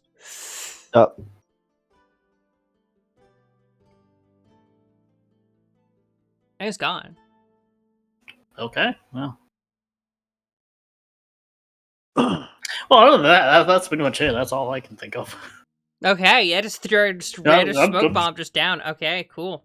Yeah, it just goes, right, and yeah, the smoke bomb it literally just goes down, down. Like the smoke itself is continuously billowing upwards, but the actual projectile itself, it just disappears into the absolute void of the infinite abyss.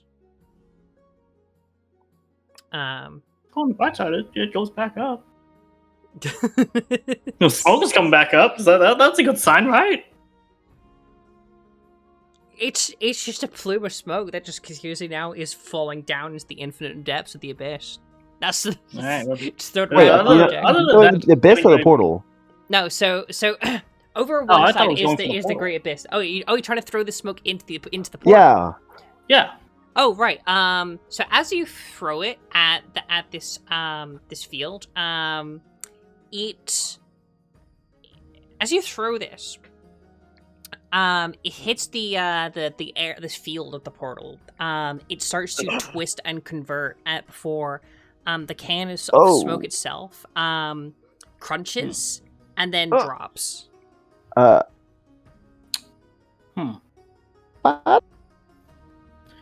Yeah, I don't know if it's safe either, little guy. You can't go in just yet. Hang on, I haven't opened it yet, says the captain. Up above. Right, just give me a moment. I just need a little. Just takes another swig of a drink.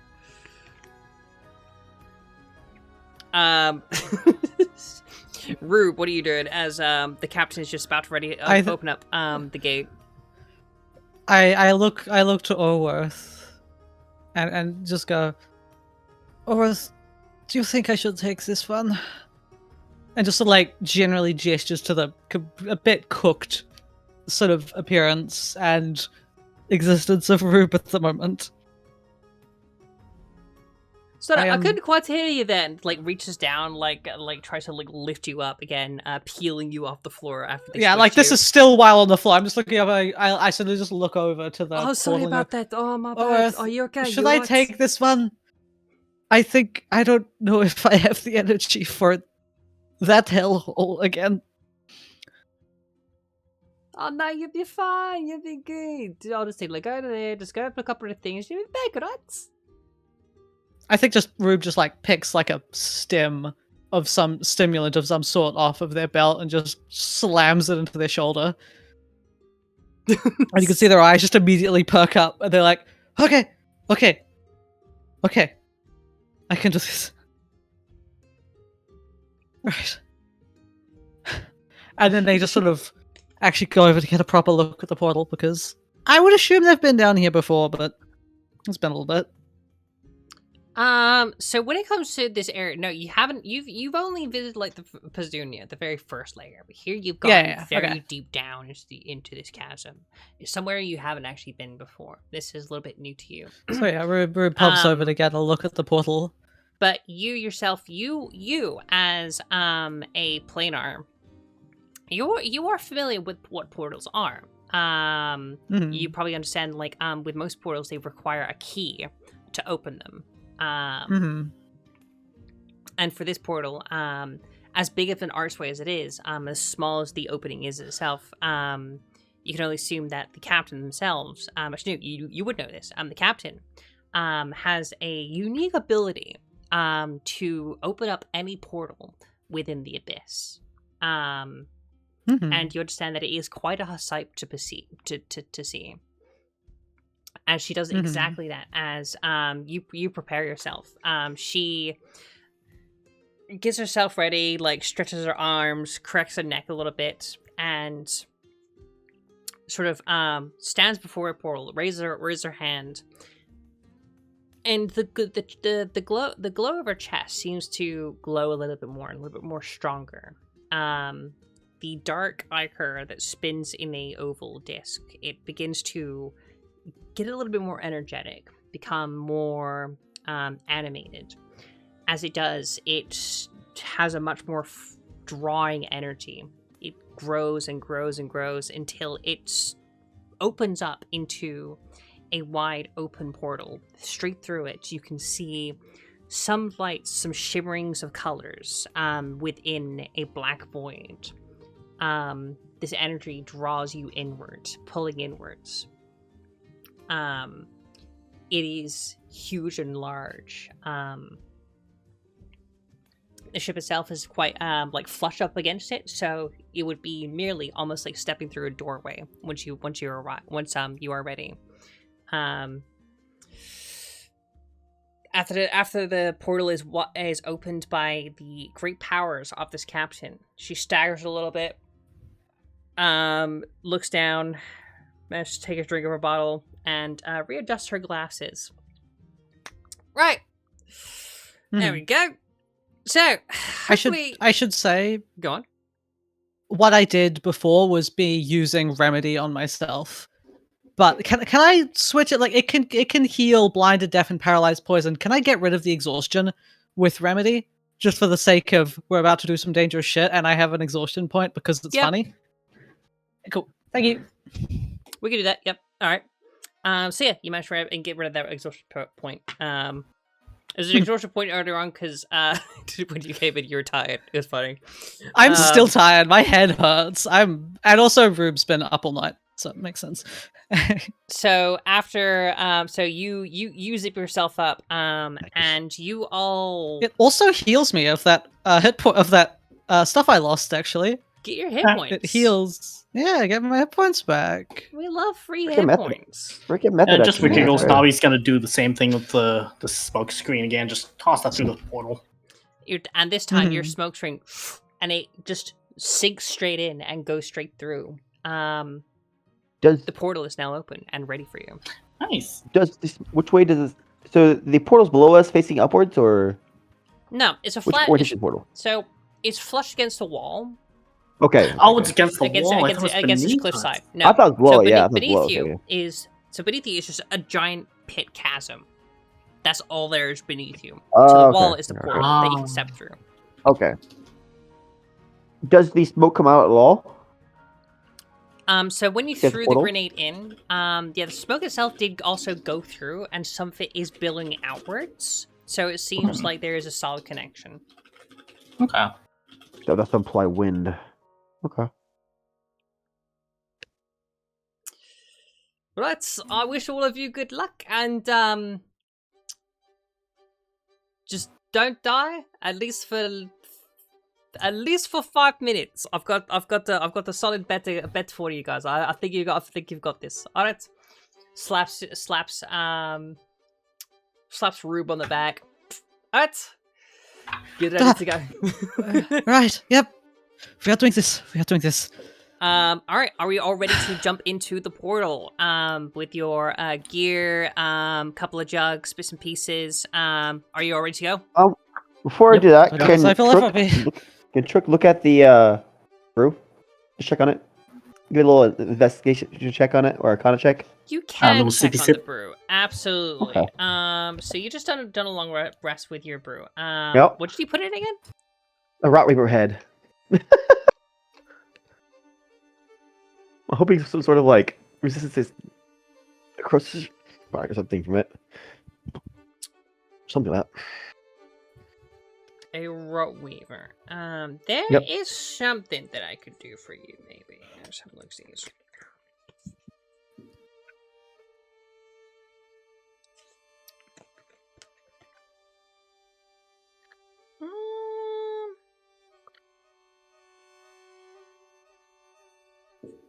Not that. Right. Let's try. Let me just like. I wanna. Yeah, you're good.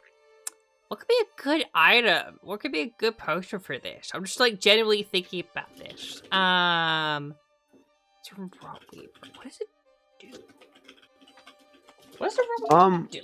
Hang on. Let me just like look through my notes. I think Roberts have like.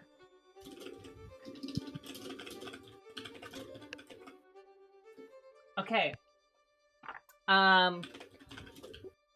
Drinking this potion.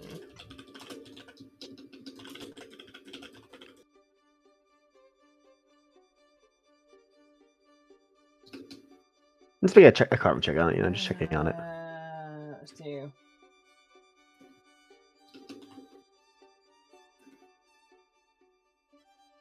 Okay, so drinking this potion. Are you checking on it or are you drinking it? I'm checking on it. I'm doing a Arcana check on it, if possible, or investigative chance, something. Just like figure out if it's like, if I pour it on the ship, is it gonna burn a hole in the ship, or is it like, is it gonna kill me if I drink it, or like, you know? Make an insight check. Okay. 15, 12, either medicine Plus. or insight. All right. Let's see here. Which would be better? Probably well, it doesn't matter. It's wisdom that matter. So that's a 15. 15.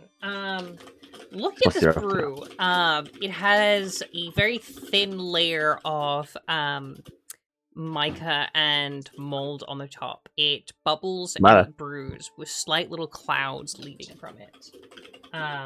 Oh. However, when looking into this, it reminds you of... It could potentially hold the same properties of a brew that allows you of the Grung to travel across heavy plant terrain and those of the fungal forests. Okay. So you'd understand that drinking this potion would give you what's called fungal step.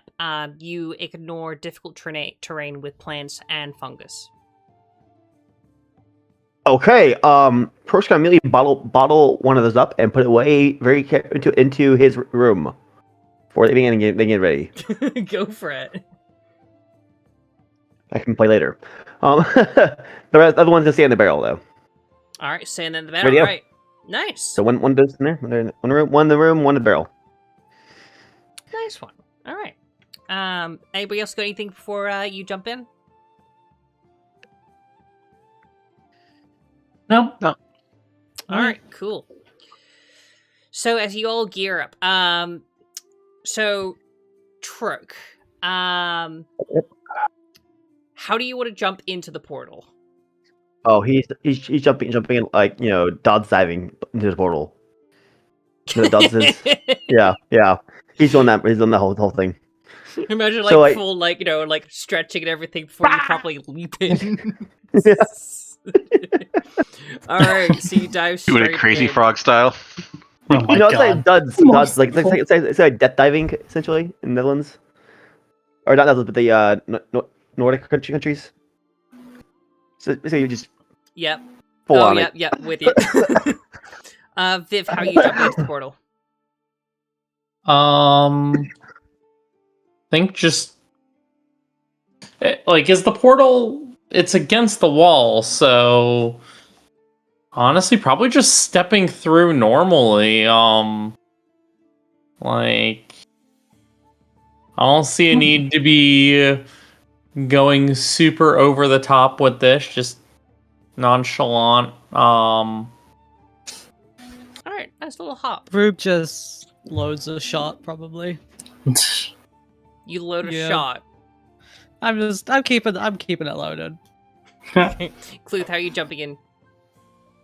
Just cannonball. You cannonball! Cannonball. Nabi, how are you jumping in? So Nabi's gonna like grapple on the other side using their prosthetic arm, and then just swing through the smoke, which is going Alright. off on the other side. Because why not? Let's be extra. A swing through the smoke itself. And Rube, how are you jumping through? I wonder if I actually follow Nabi through with the grapple. Since we both have a grapple, we kind of grapple together like fucking Spider-Man bullshit. Well, remember that grapple is on your foot, so if you want to go foot first, swinging through. Yeah, I go guess for it, I guess it'll be foot first. I pop up, grapple alongside you. Okay. And I should just say I've loaded a Would you just be flaming upside shell. down? No, it's the prosthetic's very acrobatic. It's capable of some I would basically be pulling a full split during that. Okay. Like it works. It makes sense. I would kind of be grappling upside down, but then I can pull a flip to pull like a half flip to land on my feet still. That's a train thing. I've had the grapple before, As you all Okay. jump through into the portal, into that hellhole, the captain raises their bottle up to you, smiles, and chants, "Good luck, have fun, don't die." Takes a We will swing do our as you best. all jump in. I need everybody except Viv to make a dexterity saving throw. Yep. Well, this Want is a probably war gonna farm, go pay the great. price. Oh, horse. I rolled a 2. Are you? What is it with these fucking dice today? It's okay. I rolled a One, 3, but two. at least I have a plus I 6. got an I have a 8. 9. I got an 8. Dexterity is my best skill, so that's an 8. You're good. Yeah. 8. Okay, what you get, Kluthe? 9. Good 9. Viv. Viv, you're good. 3 Nabi. plus 8. We rolled a 3 plus 8. That's an 11. That's an 11. Okay, Trook. It's going wrong for all of Plus us. 2, 12. We'll just fuck it up. Hold Okay. on, I think I have something for this. Hold on, I might have something for this. Features and traits. Shit. There's a thing I have for this, right? I'll just eat the dirt with all of us. Fine, yeah, I'll eat some dirt. It requires a risk dice. Wait, hold on. Go on. Okay. No, I can't. Okay, I can't. I can So, save Please tell me myself Lila a is few. the only one upright.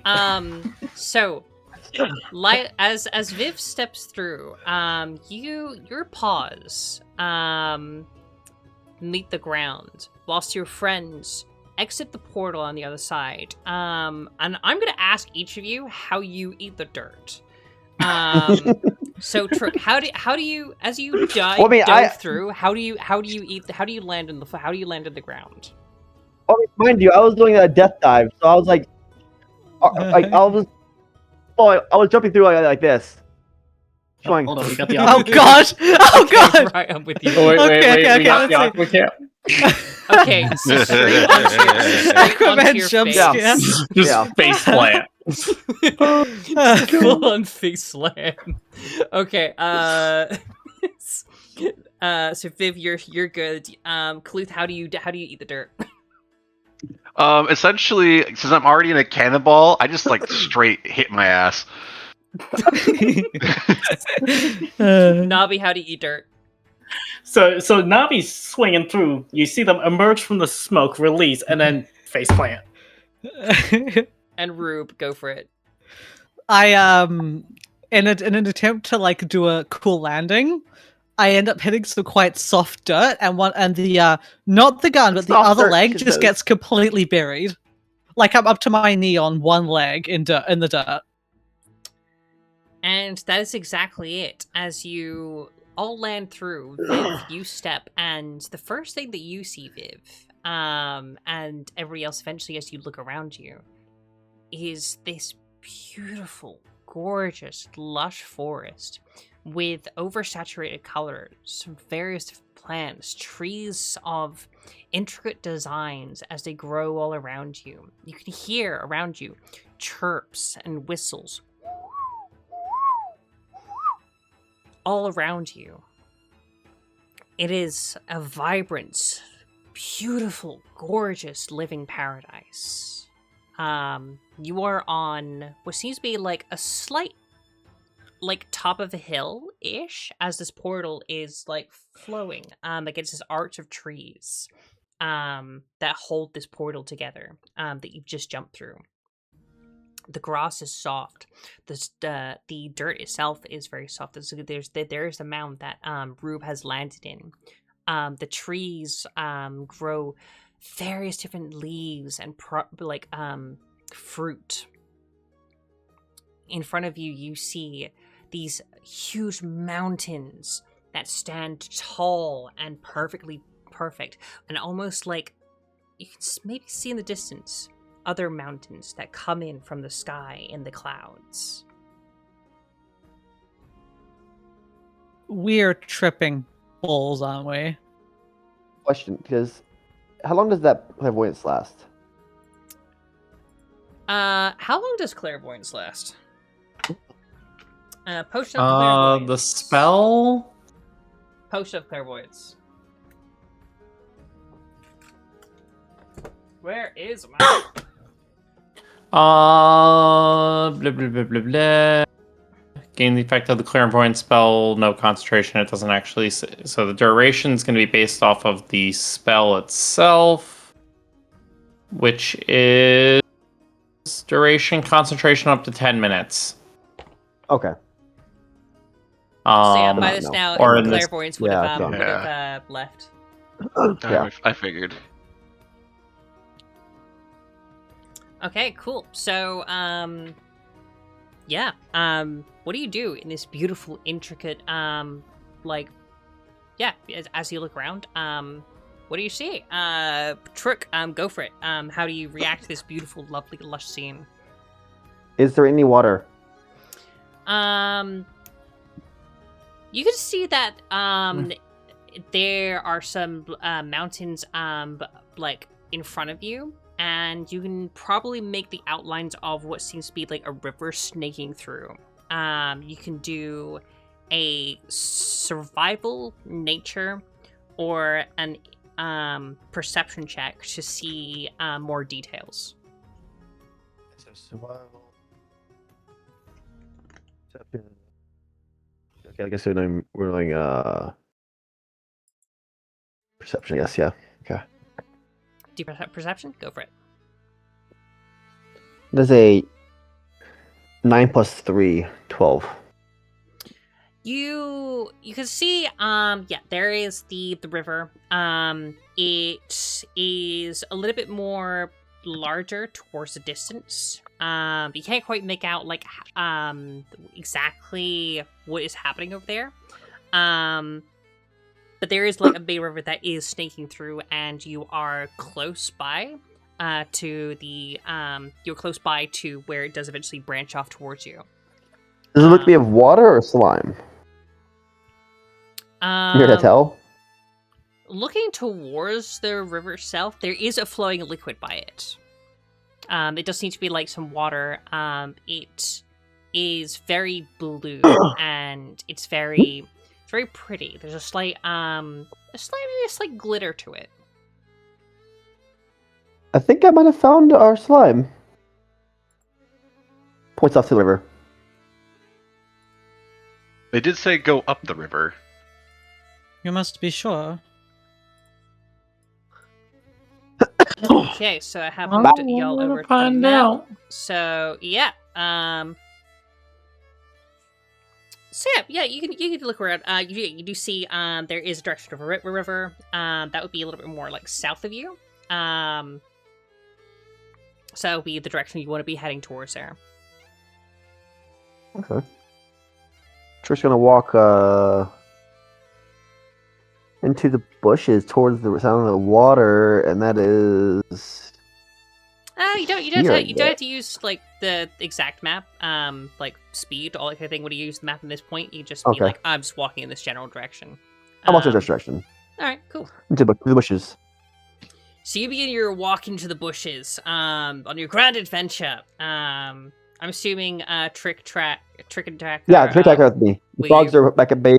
Trick tracker with me, yes. All right, Viv. What are you doing? How are you reacting to this beautiful, gorgeous, lovely scene? I mean, we gotta find what we're looking for. Like Trooks walk off the bush. this place. So this place looks just very natural, or is that just the map looks very natural? No, this place it is nature all around, and as I said, like the plants. Although the map doesn't dictate it, but the plants are vibrant. They're oversaturated in like a myriad of different rainbows and colors. Some of the trees almost like twirl around and twist into intricate different shapes. Can I do an Arcana check to see what I would know about this layer? You can definitely do an Arcana check, absolutely.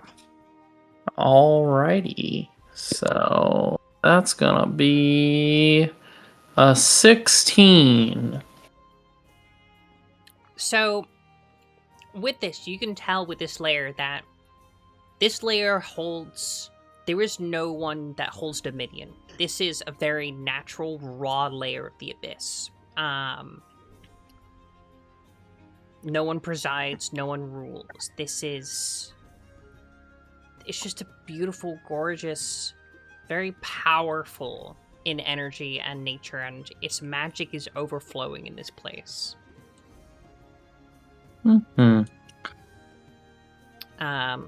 What else can you tell about this as well is... Yeah, it is just a strong magical presence. It's almost as if, like, this whole layer is just alive. Also, I think the token linking to be able to move on the map is It will probably be busted. I know. Yeah, mine's working. That'll do the thing. Yeah. I was working on the other map. I know. It is working on this one for me. I know what the problem is. Because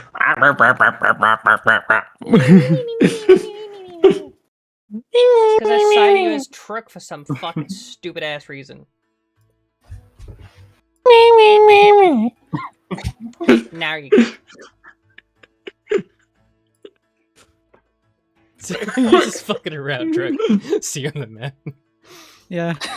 Alright, so you get the idea, like, like these plants, the area around you, it's a very Oh, God. powerful and it's a very strange dominion around you. Okay, anything else you doing? Get us No, out. I think I'm just Get us moving a bit towards where it seems like you're told we needed to go towards where the streams are, so I'm moving in that general direction, but I'm not moving at my full speed because I'm not trying to get too far ahead of of people. All right, so I assume like probably following Trook. Up in the bushes. What was that? Oh, so, my You're right. Are you trying to hide? Are you trying to hide in the bushes? No, I'm trying to go through it towards the water, straight path. So you've just gone through bushes. Do you just literally like okay, where's a beeline that way? Okay. Yep. So you go for a beeline in a general direction. All right. Viv, are you just following? Are you following them, or are you just following another pathway? I guess I somewhat follow Trook to not be too far separated, but also like going a little off to the side to be like, okay, well, where are they going? All right, so coming What's out going a little on? bit. All right, got it. Yeah. All right. Kluthe, what are you doing? I guess I follow the frog. So you follow the frog, and how are you reacting to this beautiful, gorgeous landscape? I'm just kind of like really just observing, kind of taking in the nature, and be like, oh, I haven't seen green really at all, like nature like this, since we were quote unquote alive in the material plane. So just kind of enjoying it as he leisurely follows the frog. He doesn't go into the bush with Trook. He just kind of goes around the bush. You're just sort of generally following around the bush. Okay, all right, with you. Yeah, Right. I'm not. Gotta beat around. I'm going the in the direction of the frog, but I'm not going in the bush like he is. Yeah, so you're beating around the Oh bush. god. You hear Trook going ba ba ba ba ba ba ba ba ba ba. Nabi, what are you doing as you enter as you regather yourself? So Nabi, Nabi's probably gonna go climb a tree or something, kind of get a lay of the land. I'm thinking like this little guy right here, and just like grapple up to the top. Okay, Kind of survey the area. you could make a survival or a perception check, or you can make an investigation if you want as well. Throw them there. Yeah, options everywhere. Oh my god. Give you options. It's always difficult to like define with when you're doing this. Let's go with perception. Perception. Let's go with that one. Go to perception. Okay. All right, that is a 16 plus 8. That is 24. Okie dokie. So, climbing up this tree, and what can you see around you? You see this river that snakes. You can see the flow of the water that you are actually downstream right now. Before you are the tall mountains. You can see that the river itself, it is snaking up towards that and into what seems like a very large lake with these huge giant rocks all around it. Between you and these mountains, there seems to be what seems to be like a swampy area as the river sort of like splits off and like fills up some of the forest area. The trek is quite long towards where the river itself is like springing itself from. But you have a solid layout and you know the general direction and that you are currently downstream. And you see that following the river is probably going to be your best bet to see where it's coming from. With that as well, you can notice that, yeah, the river itself is a beautiful, lovely water with a gleaming glisten to it. All right, the river goes that way, guys. You do also Kind of notice, just point. you also do notice something as well. That as you are in an elevated area, towards the end of the cliff, you notice that there is a tree that is twisted and almost like almost as if it's grown into a piece of art. But around it, there are these small little pustules of what seems to be something attached to it in various different colors. And hanging at the very top of this tree seems to be a hand, a withered hand, hanging from a rope. You know, I'm gonna point it out to the folks. Say, Nabi found a weird tree over there. Oh God, it's a hand. Looks like someone lent that tree a hand. Oh my god. And if you're ping as well, I would say, yeah, on the map I'm currently doing the ping. It's quite far south, at the edge of like this cliff area here. Oh. Okay. So yeah, there's a. It's hard to see the purple, but there we go. I'm not seeing the But yeah, ping. there's it's south of the cliff on the map. Right. Just a Alright. If not, I can always show you I on must the be screen blind. as well. I must be blind, don't worry. No, don't worry. So yeah, down here, that's where this tree Ah, is. Couple of stones and bits and pieces. Alright. So various ways you can maybe get up there. But the tree itself, it branches out and hangs with this rope over the cliffside and the ravine. Alright.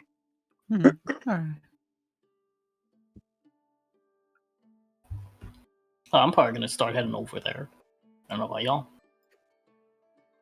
Okay, you can start heading over. I know. So you've also called this out and let everybody else know about this weird hand, right? Yeah, of course. All right, nice. While Navi was on the top of the tree, I was like, I found a thing over there! Rube, how are you getting yourself out of this mound of dirt? Strong legs pulling themselves out would be pretty easy. But the moment they're out, they look around at the environment, look around at what people are doing, draw a deep fucking breath in, and go, guys! So they're very exasperated. We are in a realm that only one person has ever been to, and they came out cackling and then ended their own life. Please be careful. I do not want to lose this party already. Appearances can be deceiving. Stick together. Stay safe. I hate that I'm the only sane person, not person in this damn. It does Angry seem snake. that you are the only person worried about being in a layer of the Immediate abyss. perception check, arcana check. Why is this realm so peaceful looking when this has happened? Immediately, the snake is just scared out of their damn mind from what they know about this and what they are seeing. Okay, Can I do so- any form of check to try and discern why this realm is this way and if there is anything influencing us to see it in the way that we are seeing it? There are a couple of things you can do. You can either do a nature check, you could do an arcana, or an insight. Let's see. Well, I'll do an insight check. Go for the insight. I got a 2 again. I'm fucking done. I'm done with these dice. Okay. I've got a 1, 1, 2, 2. I'm done with these dice. So Send them to the dice prison.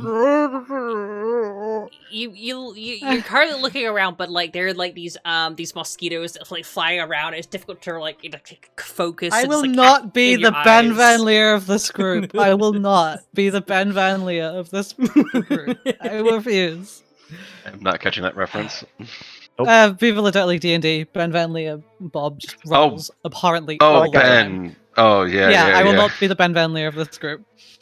Okie dokie. So, a couple of you have like just started to head towards like this swinging hand from this branch.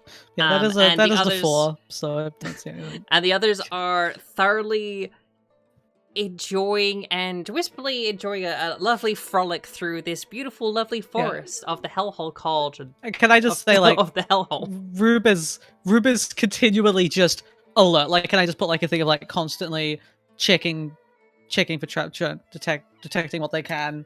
Just this snake is alert and trying their best, even if not that great at it, to just always be in a state of We could just awareness. flavor it as a case of like you're just like constantly like just looking around like alert Yeah, stuff yeah. like this. But yeah, on your turns we can always do like a check and have a look see stuff like that. Yeah, I will always be checking for things You can until only- I'm you able can to only understand do where the hell I certain am. checks once per short rest or once per like long rest type situation. So if you know a person, you can't do like constant Arcana checks. I mean, If you're on Arcana different checks, things. like, yeah, it's a case like on different different things, things. yeah. Like if it's like looking at something specific, you can Like, just do that, perhaps yeah. I can try and understand that hand, like, trying to remember, is that the hand of the guy who came in here? Yeah, you can always do that. Yeah. Like, I would actually do that, having seen the hand. I'd try and recognize it, like, recall the story of that You guy. can't see it though. You Nabi pointed it out to everyone. Yeah, Nabi shouted it out to everybody where it Oh. was, and they're heading in that direction. You're not anywhere near it to really have a good look-sees at it at the moment. I'm just like thinking that story of, I forget the guy's name, who went in here and then came out and Orbin. ended his own life. Orbin. Did he lose the hand in here? That wasn't something that was told as part of the story. Mhm. You understand, like, when they came back through the portal, that the adamantine armor had like these tooth marks in it. And we can tell from the story as well is Okay. whatever Orbin saw, whatever Orbin experienced here, it absolutely terrified them beyond it was terrifying.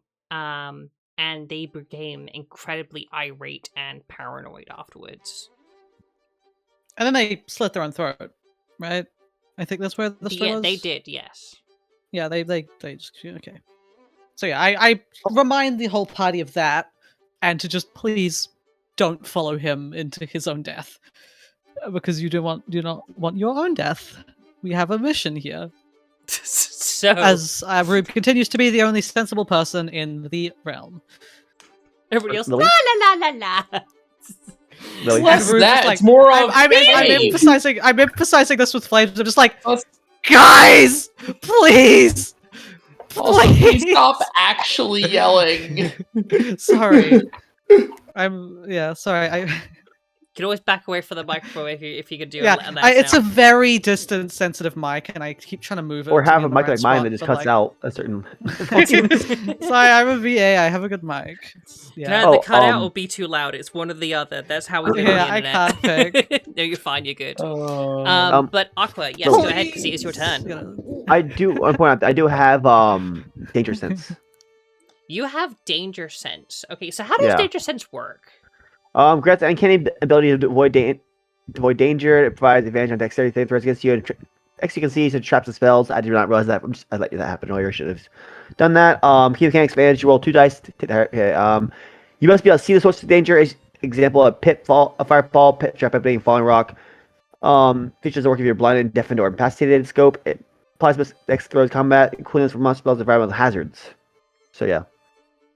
So I guess what it not is. affect your mind. Yeah, what makes difference here. Wait, There's things you can okay. see. So it's- Oh, I also have it's- Arboreal Alertness. Sorry. That was like So- 4.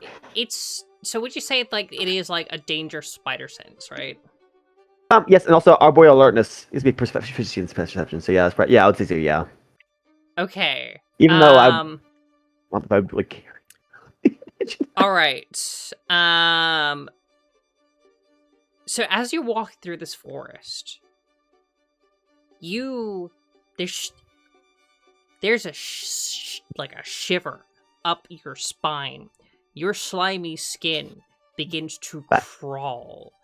Every blade of grass, every leaf on every tree, every chirp, every sound, even the air itself, it carries one message: fear, terror, hunger, run.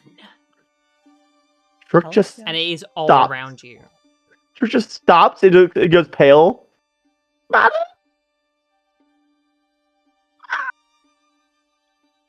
Pepper, we didn't leave. No. What do you mean? No! Everything's- No. What do you mean?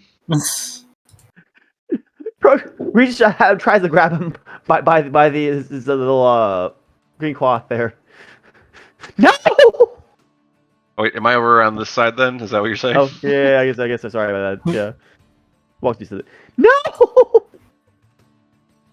Oh dear. Guys, Trook's freaking out.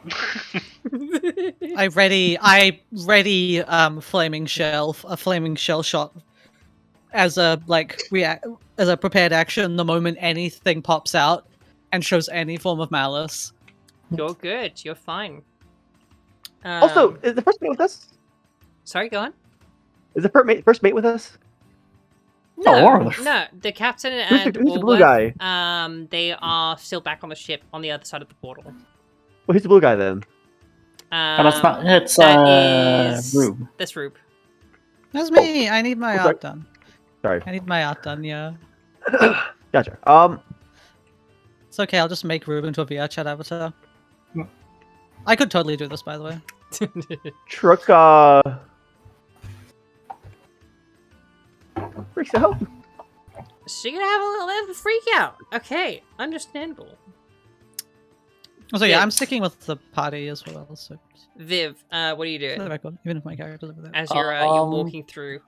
I'm partially under the mindset of like I'm not being like uncautious here. I am under the faster we get whatever the fuck we need, the faster we can get the fuck out of here. That level of that type of focus on like, hey, like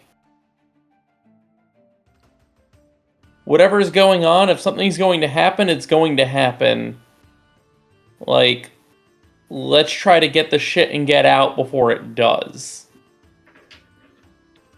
Okay. Like, so I'm continuing to go in the direction of things, but I'm also very much making like active perception for, is there something that is going to hop out and try to murder us? That being said, my perception is complete. All right. Okay, I'm not the make only a- dumb one On here. bonus, Make a perception check. Yeah. I would say, like, fortunately, I can't just use Arcana because that would be great. That's a 10 because I only get a +1 on perception. Okay. Make a dexterity saving roll. Oh no. Fuck. So it's a 15 on the die, so 18. All right. So as you're walking through, you open up parting in a bush, and your foot steps forward just before you realize that there is no ground for your foot to land on, and you pull it back as you realize that you are on a cliffside. The cliffside itself does step down and leads down into where the river currently courses down below you. Okay, so question here. Is that what we see on the map is not matching what is actually there, or is it that is actually what we see in character is not matching what is physically there? So, to be fair, I'm drawing inspiration from the map which you do physically see on Roll20. So there is like this like rocky area all around where you currently are on the map. There's like a cliffside that goes down. So yeah, if you were walking through, you probably just like peer through here and realize like, yeah, you are on a proper cliff that does go down and you almost step through. Oh, I wasn't. I was moving my token a couple things at a time. I'm looking at where the rocky bits are, just intentionally staying on the green spots. Because I assumed that was a cliff. Fall off. Yeah, nice. So think, I'm using the map as descriptive. But when it comes to where your placement and stuff like that, I'm just taking a little bit of liberty just to add some extra flavor to here to give you a little bit more perspective on the environment and how you're interacting with it. Yep. Oh, I was just not sure because it sounded like it completely could have been a, hey, shit's not what it seems. You almost fell even though you were not anywhere near what appeared to be an edge of things like illusion bullshit happening. To be honest, I did take some liberty, which you can redact if you want, in use for like walking through, like having looked through the bushes and the forest itself, and accidentally almost stepping over a ravine. Mm-hmm. That was sort of my flavor of it, but if you'd rather be like you're actually in place just looking around, then we could do that. No, that's fine. I was just, as I said, I was like, wait, there's a cliff? I was moving my token in spots that were not near the rocky edge. What's happening? Well, that's what I was saying with How the perception. do you fail token, with the perception, by the way? I don't think I and had- the dexterity is what saved you. Yeah. Yeah, Mhm. I don't. I Let's say, cannot but someone was move glaring mine as a for the cliff, record, I don't like- think it's been set up. Anyway, okay. Would normally not even require a perception check. The perception check was more the looking for active danger. Yeah, and that's what I'm saying. Like, as you're doing the perception, you wouldn't have actually seen anything. There we go. So yeah, you wouldn't have seen anything. It's kind of like a lot of bushes, a lot of trees around you. And if you're looking for specifically like danger stuff like that, there doesn't seem to be anything around you that seems to be of a threat. There's no really like big animals or huge bugs or giant dinosaurs. Nah, it's anything like that around you. Yep. Yeah, I'm just moving at I'm moving at what would be the equivalent of moving at half of my movement speed to be cautious and checking my surroundings as closely as I can. Okay, all right then. In that case, then yeah, you're not by the cliffside. I would just say like you're just cautiously checking around. It's a very thick but very beautiful forest. You're not gonna lie. Yeah. Anything else whilst you're doing this? Are you following towards where this tree with his hand is, or? Yeah, because that's the best lead we've got at the moment. I'm just going in that direction with the. Trying to stay at least vaguely cautious. But also not moving ridiculously slow. Luckily, me moving less than my standard movement speed is about the same as moving what the average person's standard movement speed is. Okay, so you say like you're hanging back in the group. So like at this point, it's more like the marching order that I'm looking for here. So that way it can allow you descriptions, especially for if you're all going in a direction. So I'd say you're probably hanging back quite a bit. Yep. All right, Darius. All right, well, I appreciate that. Kluthe, what are you doing? So I guess at this point, I'm gonna shake Trook's hand off of my jacket. And essentially, I'm gonna do a perception check myself now. Or actually, perception or investigation. I guess let's see, investigation versus perception. Perception is, investigation, like, if I generally could. see around you. Investigation is like if you're looking for something specific in anything. Yeah, I guess I'm gonna start like looking, investigate around these bushes, see if there's anything hiding in them as we're going by. Go for it. You can roll investigation for that. Oh my god, I'm rolling like trash today. 10. I need to get a new set of dice, man. These rolled so bad. You look around and I'd say you grab an assortment of herbs, some leafy bits and pieces. You're not entirely sure what they are. Maybe somebody else who understands like how herbs and stuff like that might work. But other than that, Okay. But they're really pretty. They're like really like nice little pretty flowers and herbs. Not really much you can Okay. find. I'm sure y'all would know from being on VR chat that pretty things are often deceiving. The hotter the avatar, the more emotional damage she'll do to you. What did you get? Add custom item. Yeah, you managed to found like I'll just say flowers and herbs from Hellhole. Yeah, you found like a very pretty leaf. Okay. That was a good leave. Add Okay. that. Okay. Anything else you're doing whilst you're looking around for Leaf? I guess I could move forward a bit more. Just, I guess, to keep up with the group. All right. So yeah, just keeping up with the group. All right. Nabi, how are you leading the pack? So I'm probably just gonna be like kinda a little bit more cautious, kinda just check in, like brush and whatnot. Okay. Like heading forward. Maybe being silly and like crawling through like these little little bushes and trees just to make sure there's nothing there and just popping out the other side, Little guy things. All right, little guy things. All right. Little guy things. And Rube, what are you doing? Following as you're- following Nabi out of that's my Nabi. If anything happens to Nabi, I will kill everyone in this room and then myself.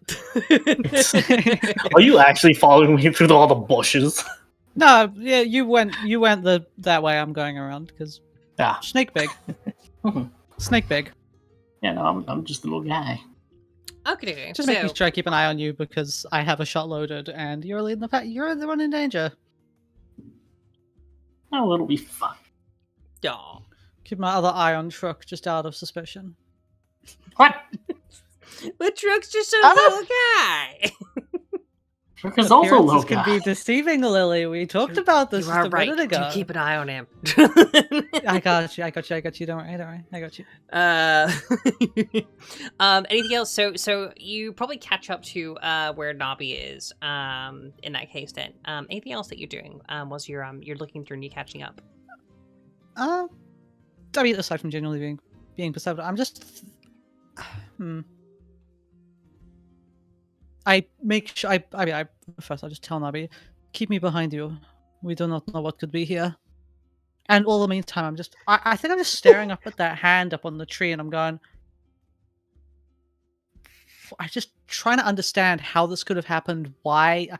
I think Rube is very confused by the way this. Like, I think their expectations of this realm or this layer and what the layer actually is very different. And so they're notably concerned by it. And also, also just being cautious, Okay.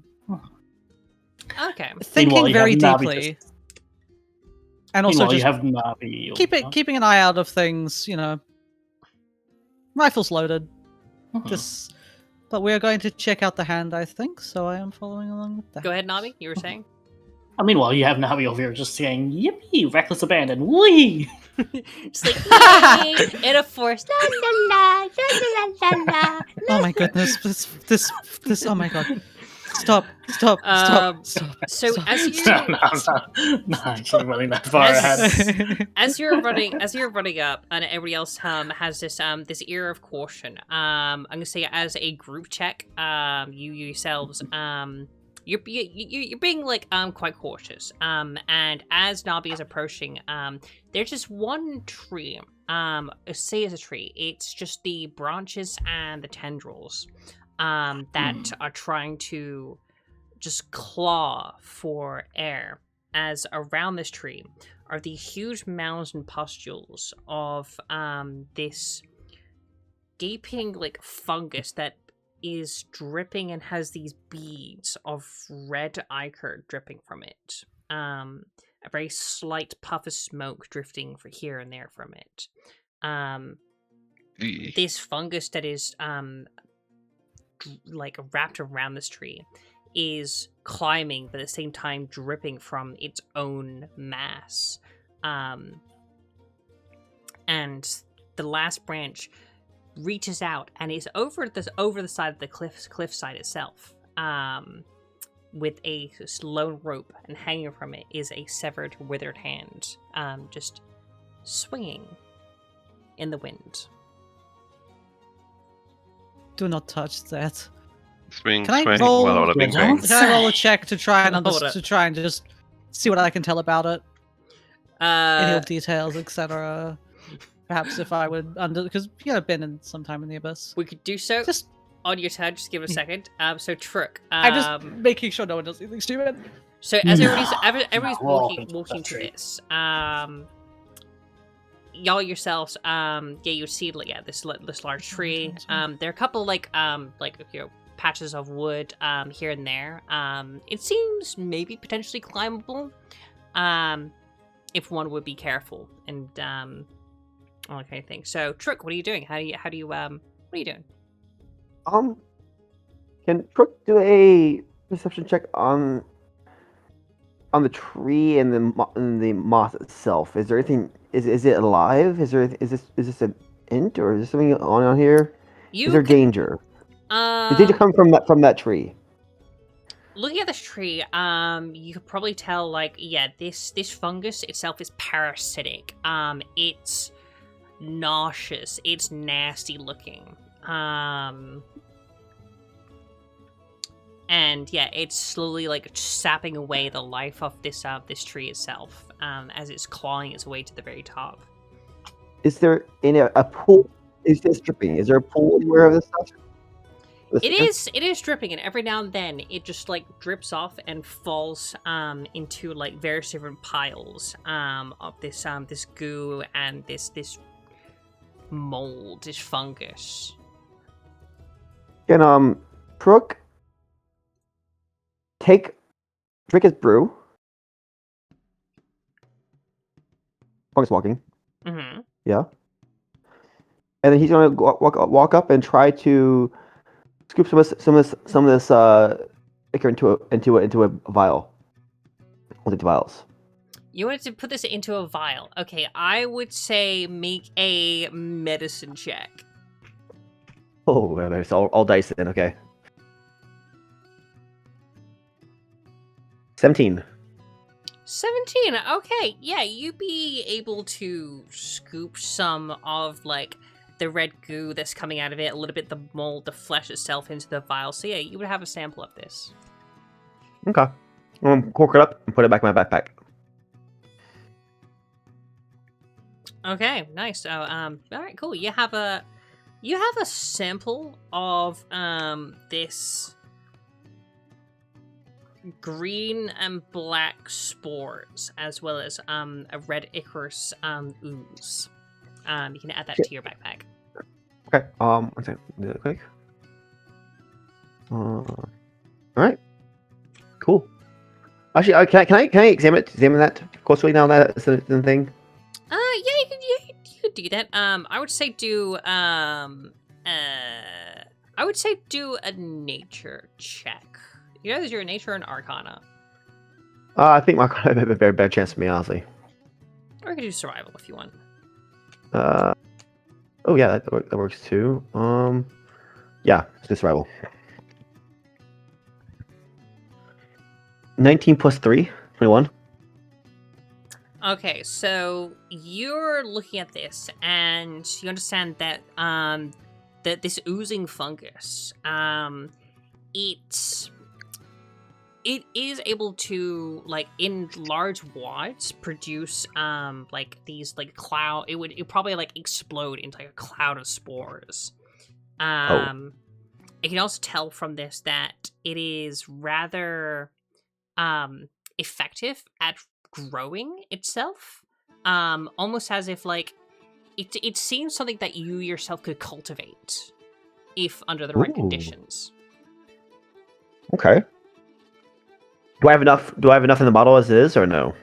I have spores. I mean, you wouldn't. Okay. You could be able to grab a whole chunk of this, and you would be able to get a chunk of oozing fungus. Okay. I guess my personal better judgment, I'm going to try that because Trook don't know. Okay. Make a Constitution or make a sleight of hand. Okay. Oh, yay! The new bonuses come into play now. Let's go.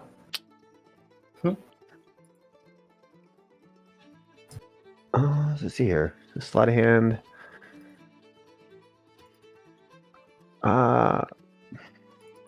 Let's see here.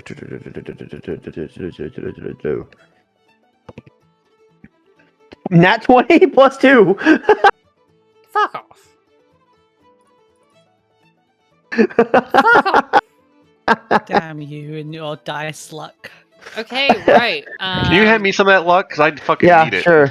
Yeah, can I as well? That'd be But great. two Yeah. net 20 this Send that game, to right? me. It's I'm night I'm ready. That's all three right. I was about to say, three I'm taking net all ones. Evalka's I'm taking all of Taking Rube's a- luck. Ah! All right, let me grab you your funky new item as I try to come on, shrink you fucking stupid thing. Shrinky dunk. Thank you. That's all I want. Where is it? That's the one. And now I can send this to you. Okay, cool. So you managed to you grab this this hulking chunk of fungus. And you're able to safely pack it away. You're good. And I sent you that into your inventory. Oh, this is fun. Hey, Lily, you said, I heard explosion of spores. Right? Just double checking. That is something that Trook only knows, and if Trook decides to divulge on the details of that, then that was what Trook will do. All right. I'm just checking if I should pursue that. It's up to you. You yourself, you might know as a person, but does your character know? We'll see. Yeah, that's what I'm asking. Okay, so I assume you start laughing as you start more likely you're scooping up some of this. Okay. Viv, what are you doing? Viv's off fishing in the river. Oh, they gone fishing. All right, just you just look to the side. They have a magical, fucking fishing rod that pops down. In that case, They're just playing that VR chat avatar fishing game. all right, so Well, you can make a roll and see if she catches anything. Kluthe, what you doing?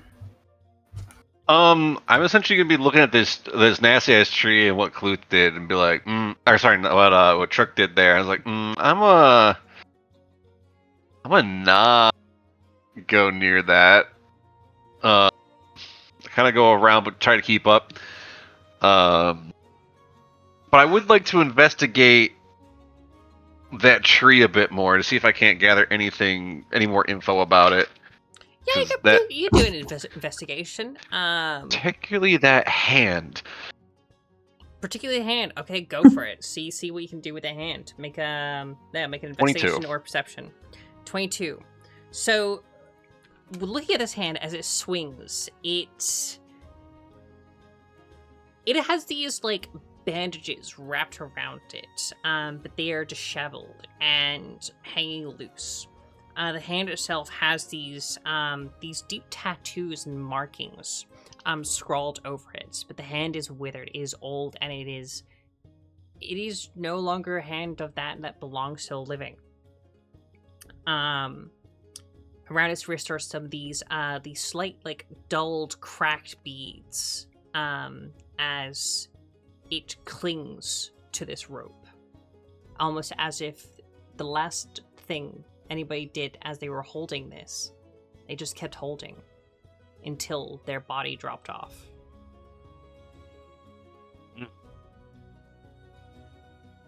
That's horrifying. Free hand. I'm going to do something. I'm not sure if it'd be out of character or not, but I'm gonna do it anyways. Go for it. Can I just essentially fire? Well, actually, yeah.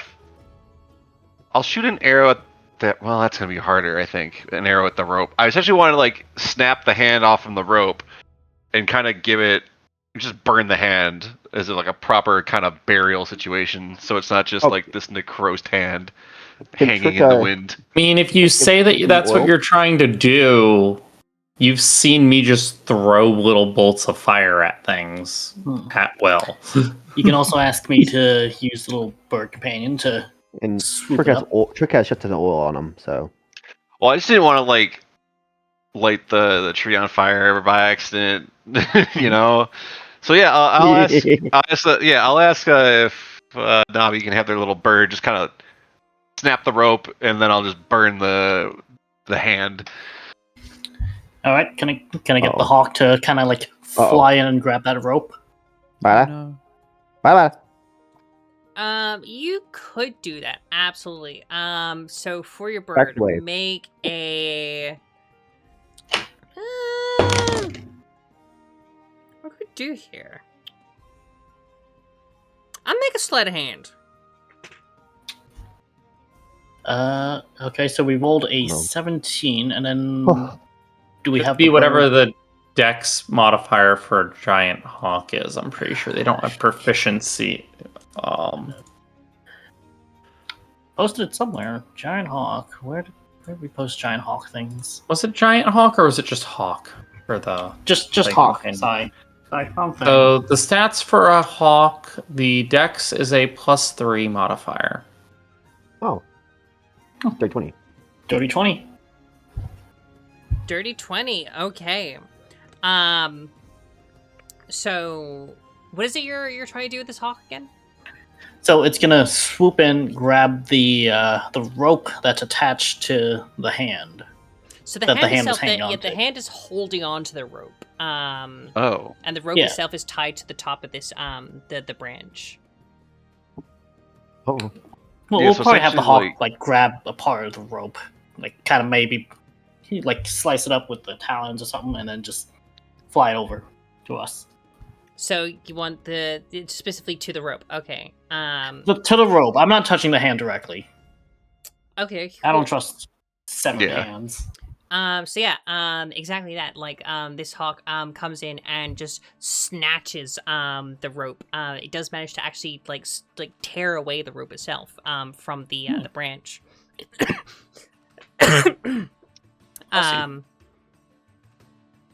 It flies back, and yeah, the bird itself comes to you with this rope in its claws, with a hand that is clutched so tightly to this rope. And then we'll probably just kind of drop it on the ground. And once it's on the ground, I'm just gonna light it on fire and just let it burn away. And just one of those things of like, rest in peace. Making Try to sure the stop him bird is again. very, very far away from the hand when I do this. So That's why. That's why. Okay, Trook so is you want to do screaming. this at range, far away. How far away do you want to be from it? Can Trook try to stop him? I mean, Seeing this. is this the tree where I'm pinging? No, the tree is down Which this tree? way. Oh wait, that's this tree. Yeah. Okay. way down Yeah. south.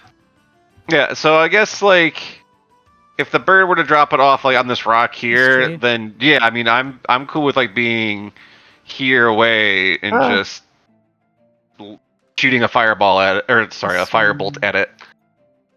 If anything, the bird would have dropped it like right here. She didn't specify where. Just, Oh, okay. you know, right So then next I'm to us. gonna stay a little bit of a ways then. Don't!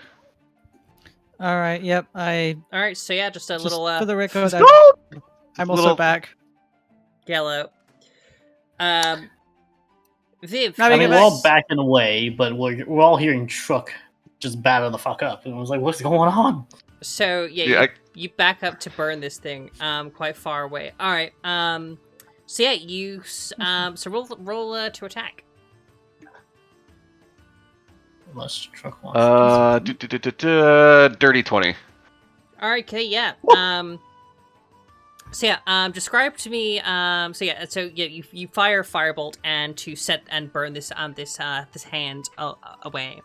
As you do so, it's this magenta energy rips away from it, lashes out in these huge tendrils and whips all around, whipping away the air, almost like trying to drag anything nearby it before it's all pulled in. And this hand just withers and turns to ash as it's burned away. Oh God. You would think we would take a second to like look at it a little bit more. Yeah. Nah. It didn't even get to Rube's turn. Rube couldn't even stop them. I just go. Well, I mean, we're we're a scary freaking out motherfucker. in the background. I was like, All right, so actually no. I was so, right there. So yeah, you actually. So here's where I'm gonna retract myself here. So you want to try and set it on fire. All right, so that's what you want to do with this hand as it's put down. In that moment, we can do what Nabi and Rube are doing. And then I can dictate what happens. So this is one of the cases of like, we'll wait for the environment to go, and then I'll dictate the consequence. So, Kluthe, so you are preparing to burn and set fire to this hand, as it's demanded. Yes. Okay, cool. So Nabi, what are you doing as you've just called your bird and it's just brought this item back? So I'm assuming we'll just kind of reset to where we were before we backed away from the hand. Like, Okay. That'd be like back. that'd probably be like I right guess. there-ish. Like the hand's right next to me. I'm like examining it a little bit. Ooh, tell me a little I'm bit. trying to Alright. discern like what the fuck is going on here. What's this Are you big-ass just hand like doing? discerning like what's happening in the situation, or are you looking at the hand and trying to discern what the hand might be? What the hand might be? It's a All right. hand. It's weird. I would Hand do. say make an Going on. Arcana. That is a 17 plus some numbers. 4. 21. So looking at this hand, it, and this is an Arcana, so you can tell that this holds a very strong, powerful magic. That it tattoos and the markings hold powers of an ancient legend, an ancient belief, and with it that this hand itself, it can also be used as an item to channel something, channel an energy, channel that magic into something useful, maybe. Alright, I kind of explain. Alright, so it looks like this whole hand right here is some kind of magic. But if you want to burn it, go right on ahead. Go on, Do Rube. not. It's also your turn as well, so you go ahead and tag on this. Could I theoretically stow it without touching it with my physical? Like, okay, I think the first thing Rube does is, out of just like pure curiosity, shot readied, just like readies to back away and just gently taps the hand with the tip of the tip of the fucking rifle. Yeah, you could do that. You could my go ahead. And... It's risky, but like the logic is that gun is loaded with a very powerful shot right now. Just very gently taps it while like leaning as far away as possible and readying to just get the fuck out of there. Like, I'm also just so they're trying to destroy something that's now known as potentially a powerful magical artifact. I'm not trying to destroy it. I'm only going to destroy it. Oh, no, if something happens from me tapping it. Kluthe is trying to. Kluthe is trying to. So Kluthe is just basically Nabi did communicate that. So Getting ready, here's please. what's going on: is Kluthe has seen Creepy Hand and has done that thing of I've seen too many horror movies and I'm getting this thing burned right away. Nabi's noticed like, oh yeah, this might be a magical item. Huh, interesting. But you want to go burn it, go for it. And Rube right now is with their weapon just slowly inching away, almost like just trying to poke it with a stick to see what it might do. Yeah. And keep in mind, I'm tall and have long legs, so my actual fleshy part is as far away from this thing as possible. But I'm just Yeah. gently poking it with the tip of a loaded gun. And keep in mind, I loaded a flaming shot into this before we went into the portal. Okay, so you want to go ahead and touch it? All right. So I'm just touching it. So as you touch it, the hand holding onto the rope so tightly, and as you come around, you just leave it a little tap. In a very split second, its hand just releases, and that's it. That's Nice. it. Can I try and perceive like I'm not magical. That's the problem. We're gonna dangle. Rube has forsaken their magic. Can I ask someone to try and figure out if it's like, does anyone have like detect magic, detect like curses, etc.? You can always ask, like, you can Yeah. always flavor this as like you just poked it, you've seen this hand just unclench very quickly, and so you could always be like, does anybody know this, or do we just burn this? You Yeah, can always that's- flavor as that. Yeah. I would also be like, I'd stop and go, is alive? Nabi says it is magical. Do not destroy this yet. So I'm probably just gonna take the little rope and just try to put it back in its hand, see if it grabs it again, like a little cat. Nabi. You all right? So you would. Okay, so like take the rope that I was grabbing, just kind of brush it up against the open palm, to see if it like hooks on again. you know, as you pull the rope, you notice that the fingers gently curl every time the rope itself drifts across the palm, and then uncurl. Hey guys, it's kind of cute. Can we keep it? So I have a question. While they're doing this, can I make an Arcana check on what this thing is? You could do an Arcana check. Didn't Nabi also try that at 21? Still doesn't know. Good Wait. luck. I have a +8. Okay, good luck. No, so Do it. it was an Arcana 21. I think it was a see what it Oh. is. Okay. If I'm correct, Yeah. or did somebody actually get a 21 on Arcana with this item? Like looking at, I got a a 21 looking at it. Yeah, me. Hi. Oh yeah, with it. But to specifically tell what this item is, identify. I mean, if we want to take the 10 minutes, I will cast Identify, but... If you want to stay here for 10 minutes, or I can shove it in a bag. I would recommend the caution of casting Identify, because... I'm not using a spell slot on Identify, so it's 10-minute player cast knowledge, we've redacted it, but we do, it did kind of explode. That's because you shot it. Try it! I Well, know, yeah. So when it was shot, it exploded and did something but we did redact but that, we don't so know that about that. information We is redacted no it, longer yeah. canon. I could always change it to it's a cloud of magical ponies now. Yeah. But if you could so this is what we could do. We could flavor it as you spend a quick 10 minutes looking at this. We'll go through y'all could maybe chat, talk, or do quick perception and stuff like that, and then after that we can assume 10 minutes is gone. To which you can then have knowledge of what it is.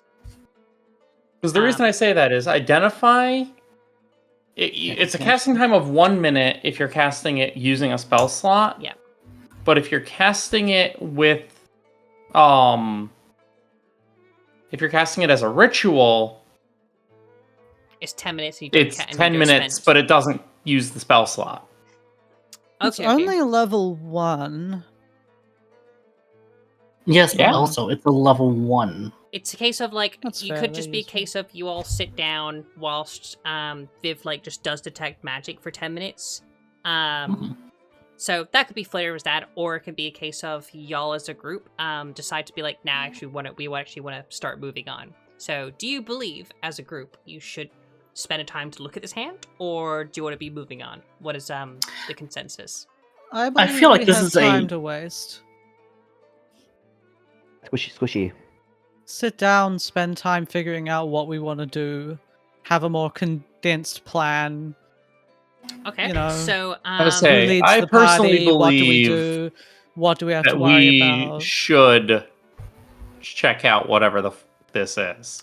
okay, That we should identify it. You But could do that. if the rest of the party decides they want to keep walking on while I'm trying to identify it, I will probably abandon it and follow the party shove because it in I a don't want bag to or be something. stuck here. No. Trook's cool chilling for a bit. Alright, so yeah, we'll do a quick round of just chatting whilst you're here. So, Rube sits down, pops the theremin out of their leg and starts playing hang on, to let me pass a ask the little main time. question first. So, Viv, do you want to spend a quick round using Identify as a ritual? Yeah, so 10 minutes, cast it as a ritual because I have a feeling I'm going to need my spell slots. Alright, so how does this look? Smart. Describe to us what this would look like as you're casting Identify.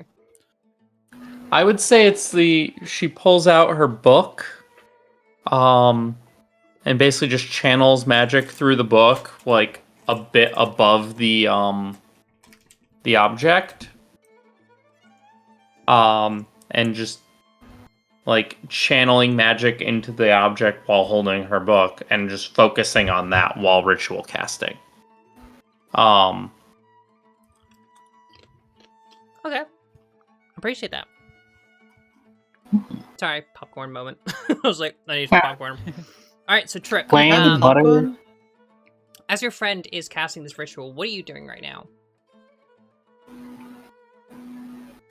Who? Trook. Oh. Back to the Trook's gonna sit there and play with Squishy. You're gonna sit here and play with the squishy. Okie dokie. Yeah. You're sitting here and play with the squishy. Mega! I'm not really like handling it heavily. I'm just kind of like looking at it. Oh, this is What your kind of squishy? So It's a wall question. explain to everybody what it is that you have in your hand. What is it you're playing with? What is it? I Put it in have Trook's words. a chunk of oozing fungus. Nice. Yeah. Yep. So Yeah, sure. explain, or do we just get to know that? So it's You didn't know that. let Aqua go for it. What do you? You know that it's just kind of oozing a little bit of spore clouds here and there. You know, Trook just constantly, but he doesn't seem too bothered by it. He's like, yeah, my bad. Just plays with it. He just looks at it. He just he hears squishy sounds. He plays with it. He just looks at it. He's just smiling and he's like.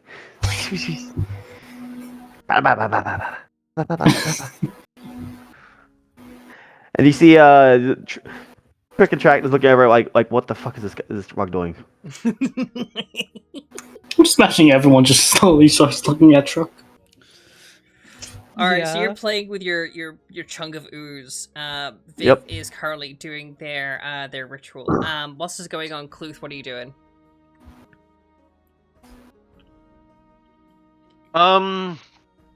I guess I'm just kind of looking at his hand like, oh, I thought that was just dead hand. Well, so much for laying it to rest. I saw Nabi was fishing earlier. No, that was Viv that was fishing earlier. Oh, it was Viv Viv. was fishing as a joke because they'd gone fishing. It was because like- they- yeah, Oh, this is- the it's- gone you know, fishing it was- sign is my. If I deafen myself, Yeah. it goes on to my little avatar thing yeah, that was the because joke that's anyway. the joke for when I am stuck on a work call. Okay, wait, Lily. Go on. Did Viv catch anything?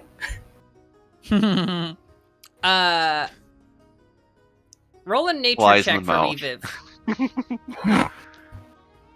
Can I decide what happens on a 1 or 2? I have a very funny joke to make. No, it's what the DM says. It's just a joke. You It's know. what the DM says. Fine. I'll tell you the joke after session. 19. Ooh. 19. Nice. Okay, so Oh. you're able to catch like a pretty decent sized I would say it looks like a tuna, but it's got a few extra gills in places. It's very interesting. Oh no. Okay. All right. What kind of fishing person is Viv? Are they a catch and release? Are they this is dinner now? That doesn't. Having extra parts makes me think not dinner. Not dinner. It's just a couple of gills. It's just a couple of Trump skills. agrees. Isn't a normal sentence. You know what? You know what? I will be like, hey, Trook, want something for your barrel? Ah! Hey. Oh, the barrel goes. no. Into the barrel goes The through. fish goes in the barrel. Is this just gonna be like Viv's side hobby, just fishing? Okay. No matter where, fishing. All right. Yep. Okay. So is this fish going in the barrel? Yes, go in the barrel. Fish in a barrel. Fish in the barrel. Okay. So you throw this fish into this barrel with this slight mold that is just googling. No. I drank. Oh, that's it. you already got the rest of it. push remember? All right. One push went to my room. One I drank now. Earlier. Ah, so, okay. yeah. Okay. All right. Yeah. So yeah, they can go into the barrel. All right. You add one very large tuna-like fish. Do I have to make a fucking fishing game for You you do. now? I swear. I have to make a fucking fishing game. All right, fine, got it. Understandable. Go for I'll fish. come up with a whole game for you. All right, so that's what you're doing there. D100 table. D100 table. After any work call, you just get a free fish or anything from that table. I feel like you just delineated from my turn to Viv's turn. That's I was about to say. Kluthe. Yeah. Yeah. So we go back to you. Okay. I guess at this point, seeing as it's like a new area, I'm just gonna telepathically talk to Dawnbringer. I'm not gonna draw her, but I can still telepathy with her and be like, "Hey, so you know anything about this little hellhole we're in?" It is marvelous and gorgeous. It is much different to the last time we trekked here. Before it was filled with horrors and monsters, all devouring and eating each other, clambering over each other. It grew and grew in cacophony, and it was horrifying. The transformation is uncanny. But I do know that we are definitely in a place where some of us had fallen before. A great mountain at the springs where the river grows from. Right where we need to go. Yes. There's an ancient cavern there. We were traveling there once. Something happened, and some of us had fallen. I do know that there are some great weapons in there. We could potentially peruse and see if we can find our ancient fallen comrades. I mean, we're gonna be heading there anyway. Might as well pick up a couple of weapons on the way. Oh, I'm so glad. I'm so excited to be reunited with my old comrades. Again. Go on. Does he say this out loud, or is he in his head still? No, this is all telepathy. Oh, Yeah, okay. it's telepathy between you and your sword. I wish if he was talking and then the sword was doing with his head, or when I gotcha. Actually, yeah, Okay. Kluthe, like, do you want to be talking to your sword physically, or is this like actual telepathy talking between you two? I was thinking in this case it'd be telepathy. Essentially, unless I want her to talk to the group, and draw her, like, most of the time it'd probably be telepathy, because I know I'd sound fucking weird talking out in the middle of nowhere to a sword. Frog. Yeah, but the frog makes noise back. You're gonna share with the class? I will once the conversation's over. Gotcha. So yeah, this year, so Dawnbringer, as they speak to you, and they bring forth fond memories of their fallen comrades, the great weapons of the High Sun. These are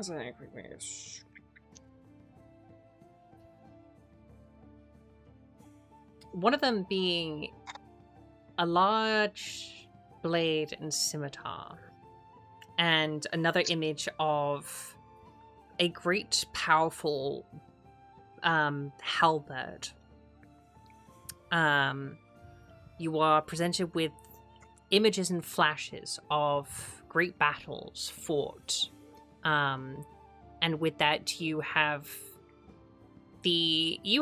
have a +4 to any checks on figuring out where these weapons might be. Okay. So yeah, Dawnbringer has given you some information and memories of some of these weapons. So anytime you're looking for these weapons, you can either get a sense of the direction that they might be in, or you have a +4 to you searching for them. Okay.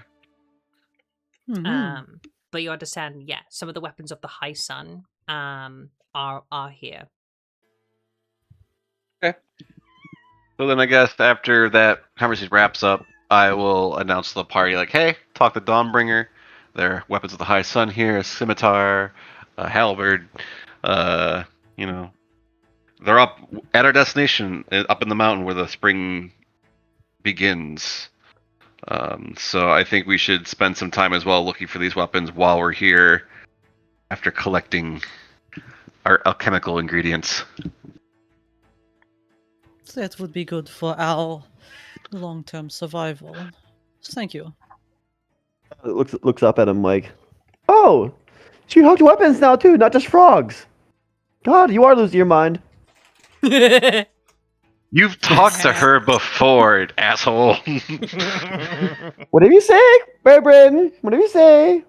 I'm just a frog. Gaslight just a girl frog. boss Trook.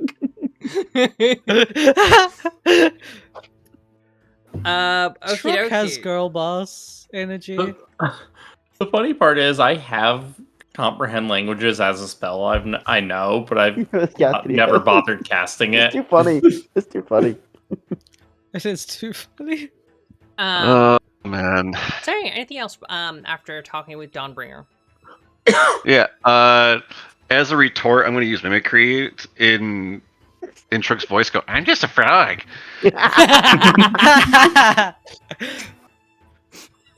Trook thinks about throwing the ooze, but he's like, nope. Put it back down. Just to everyone else, he's just like, blah, blah, blah, blah, and then the bird just looks back and he goes, blah, blah, blah. I just want to make it clear that's what this looks like. Or are you Like, I'm mimicking just Trook's voice as you hear it through comprehend languages? Yeah, actually, yeah. Good question, That's actually. a really Yeah. good question. Yeah, tell us. Yeah. You know what? Just for not wanting to have to. Oh no, because mimicry is anything I Sound. hear. Yeah. So I think it would have to be You in still understand in Trook's you still voice understand in it. Bada You don't- Bada. Yeah. Oh, God. It's like seeing a parent argue with and they're like arguing back and forth in English, and the argument gets so heated that they switch into their native tongue, and you stop being able to understand what's going on. I'm actually gonna add a little more flavor to this as he does it. You know that little meme of like the bird kind of like hunching over, like hands on their hips, acting all like derpy, like meh. Yep. You know what I'm talking about? God. I'm gonna do the exact same thing. Oh God! Enough, ladies. You're both pretty. Nabi, what are you doing as Viv is finishing up their ritual? You know what? Let's take a closer look at that funny tree with all the ooze and maybe not get too close to those tendrils. Rebel? I was gonna do that too, so we could like combine this. Yep. Let Nabi go first. So Nabi's gonna probably check out the tree, and it sounds like the Rube wants to come along. So you know what? We're examining the tree together. It doesn't have someone watching your back. We have our turns next to each other, so it's like. All right. So, yeah. So if you two are going to be having a look at this tree together, all right. So Nabi, tell me how you're flavoring this, and then we'll go with Rube how you're flavoring this, and we'll make it like a group check between you two. Oh no. This rock is like relatively flat. Like we can get a good view of the tree from there, right? Yeah, you can get a good. This is quite a large tree. Like it's not within reach of the tendrils or anything. Didn't the frog? So go the and get some? tendrils, that was redacted. So it's like it is a large tree that is just covered in these pustules and this oozing fungus. With these like red beads bleeding from them. You know what? I kind of spotted Trook kind of playing with it, so I'm just gonna like extend the prosthetic arm and just like slowly kind of fish into it, see if we can grapple anything. Okie dokie. I would say make a sleight of hand. Alright, I'll take that risk. Why not? That's a 19 plus sleight of hand, which is 8. 17. No, 27. Yeah, I was like 17. 27. Wait a second. 27. 27. Yeah, you're able to fork out like a chunk of this oozing fungus. Okay. And from this is a large, heavy mass. From it, there's just a very slight like puffs of cloud coming from it. It's kind of cute.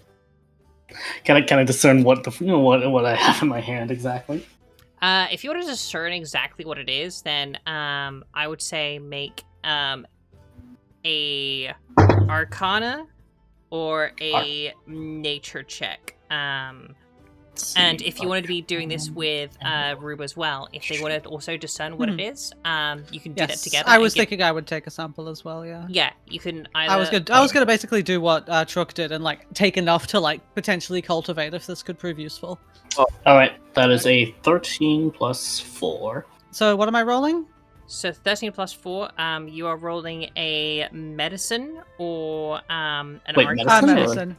So you- Immediately That was, rolls medicine. That is a 22 medicine, and I only rolled a 14. Haha. 22 medicine, and what did you get, Nabi? 13 plus 7. I rolled a what was it? 13 plus Wait. 4. 17 nature. You say you rolled a 14 on sleight of hand? I rolled a 14 medicine, which got me to 22 because I have Oh, okay, expertise okay. in medicine. Okay.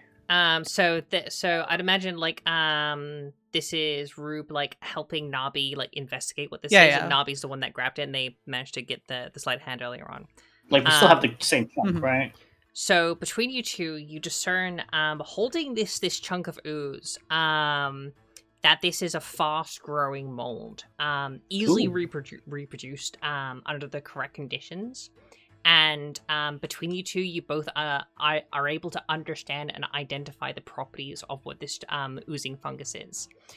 As I will now both send you, I'm gonna put this in the workshop because it's just easier to send you. Yeah, to. we have a workshop. I would say I'm putting this in a bottle in the same way Chuck did because I'm like, oh, I didn't put a bottle. nothing bad happened. Wait, what? I thought you stored Let's it in see something. what this Okay. thing is. Oh, They got a no. vial sample, Like but they actually you. got a chunk of this like on their own.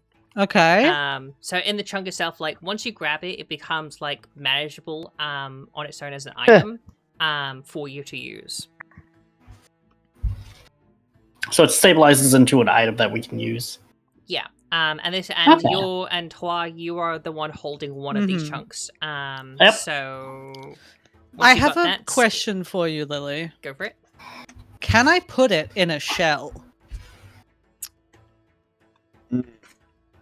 I want to shoot it at people. Fucking mold shell. Yes, that was the whole idea. I want to find more things to put in the gun. And I think being able to shoot like an oozing cloud, like something that explodes into an oozing cloud, would be cool. You know what? Would the Go would on. the I'll like the after fire of it after this, like Hold on. I'll add it to a thing after the session, maybe. Go on, Aqua. Go on. wouldn't the shock of the shell being fired pre a little too soon? I wouldn't just be shoving it into the shell directly. This wouldn't be something I can do now. It'd be something I can do once I like figure it out. I see what you mean, Aqua. I wanna and weaponize it. You know what? If you want to figure out how to put it into a shell, I would say it's a study thing you have to do. Yeah. Oh, yeah. It'd be like a thing I have figured out like in a session or It two. would be something you have to Like, study after or this. implement, probably during a long Mhm. rest. That's what I was Yeah, saying. yeah, to, yeah, in that was the- order to, yeah. Yeah, that was the plan. Yeah, I'm not figuring it out now. I'm just saying, like, I take some with the intent to cultivate it and turn it into potential ammunition. That because I have the tinkered shells. I wanna invent more tinkered shells. We'll see if you can do Potentially. that later on. But I love the Yeah, thinking yeah, we'll for see. sure. It would be a thing I continually try to do. Like I have this new idea, and I'm like, okay, I want. I was just gonna shove it into a blunderbuss and fire. See, I'm more elegant than that. Come on. All right, so you two have figured out, and you're cultivating this chunk of this chunk of ooze. How do you want to handle this? Like, who's holding it? Or do you want to like grab yourself an extra hand afterwards, Rube? Well, you know what? I got my guy. I would- We'll go with I Nabi would take a first. good chunk and. Oh, okay. Yeah, Nabi, go on. You know, I got my guy. Good luck, Rube. I mean, we work together. We're like working together to get some of it to use. Like Would Let's you take- want take to it stay out. next there when she store fails? safely. You gotta make I also already rolled the medicine check and got a lot. I don't know. You rolled the medicine check No. to identify, but if you want to grab a chunk of Right. this, you need to make a sleight of hand. All right. Well, it's almost like I'm also I'll grab a chunk of that. I would Potentially. say, as you understand what 18. this is, I would give you a +2. 20. Dirty 20. Nice. 20. All right, yeah, you'd be successful in grabbing a chunk of this ooze. Oh, I now I have a chunk of ooze. Let me put that in my Oh. inventory. We'll just get this guy jarred up and make sure you That is a Does it very cool read- item. Can I just say? I thought it was very interesting. make sure you read the full I- thing of it though. The very bottom part. Mm-hmm. Yeah. Oh no, Okay. I understand that. Yeah, it's Okay, like okay, make you. sure. Yeah. That's Make just. sure. I find that very interesting. I'm not planning on using it in the same way that it would. But I think normally be well, I think the used. bottom part is it happens before you use it though. Just holding onto it causes that. thing. Yeah. No, that's when you've attuned to it. That would be when you've Is it? attuned to it, right? So no, Yeah, it it's only a- happens it's an when you attune do the regrow property. So let me explain this. Mhm. So the item that these guys have got, and I'm gonna say this above table that your characters don't know this if you don't have it. But what they got is a chunk of oozing fungus. This is an item from the Crooked Moon series. And it has Spore Cloud. As an action, you can throw the fungus up to 30 feet, and it's destroyed on impact, releasing a cloud of spores in 30-foot radius. DC Constitution, poison, yada yada. The creature also becomes incapacitated during the same duration if they fail. On a successful save, they just take half the damage.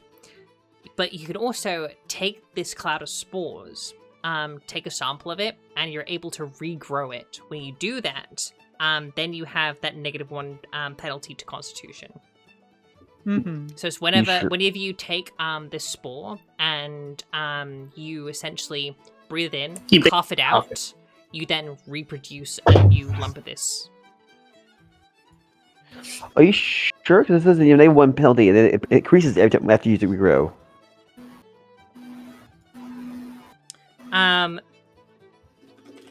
So the penalty increases by 1 immediately after you succeed or fail a saving throw from the regrow property. So when you regrow, as a bonus action, you can regrow another chunk of ooze by coughing green-black spores into your hand.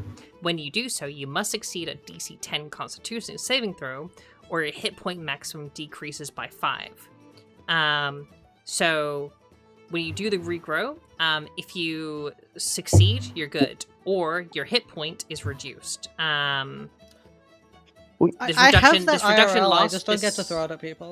This reduction lasts until your long rest, but the curse is Minimum penalty. during your saving throw, it is a -1 penalty on your Constitution. So this is something. So basically, this fungus is you can use it as a weapon, Okay. but you can also sacrifice your literal physical body Constitution to regrow this fungus as an item that you can use again. Okay. Yeah, that's if Cool. you're Well, not- basically that's the thing of attuning to it is you basically infect yourself with spores to where you can. Gotcha. cough Okay. it up. Okay. Well, I thank read you. that as like it's -1 base, and then it's -1 more each time you use it. You regrow. Okay. Gotcha. Yeah. So, you've basically just given us an item that is a representation of my physical health, but you could also throw it at people. You've given us weaponized long COVID. Oh my god. On that note, that one needed to come out. I wasn't able to mute. But on that note, Viv, you finally finished your identify spell. And I'm gonna send this to Ooh. you. Where are you? There's Viv. There you go. There's your pretty little space. Put this in your journal. Oh, where's no. This creepy hand. There it is. Okay, cool. So yeah, you're successful in identifying this hand as I. What did Nabi find? All right. Feel free to disclose it to the group if you want to, or flavor how you finish up this ritual.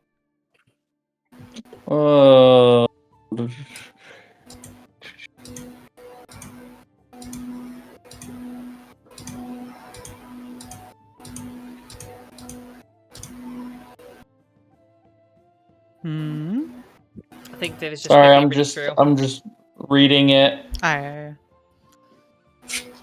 fun, make friends.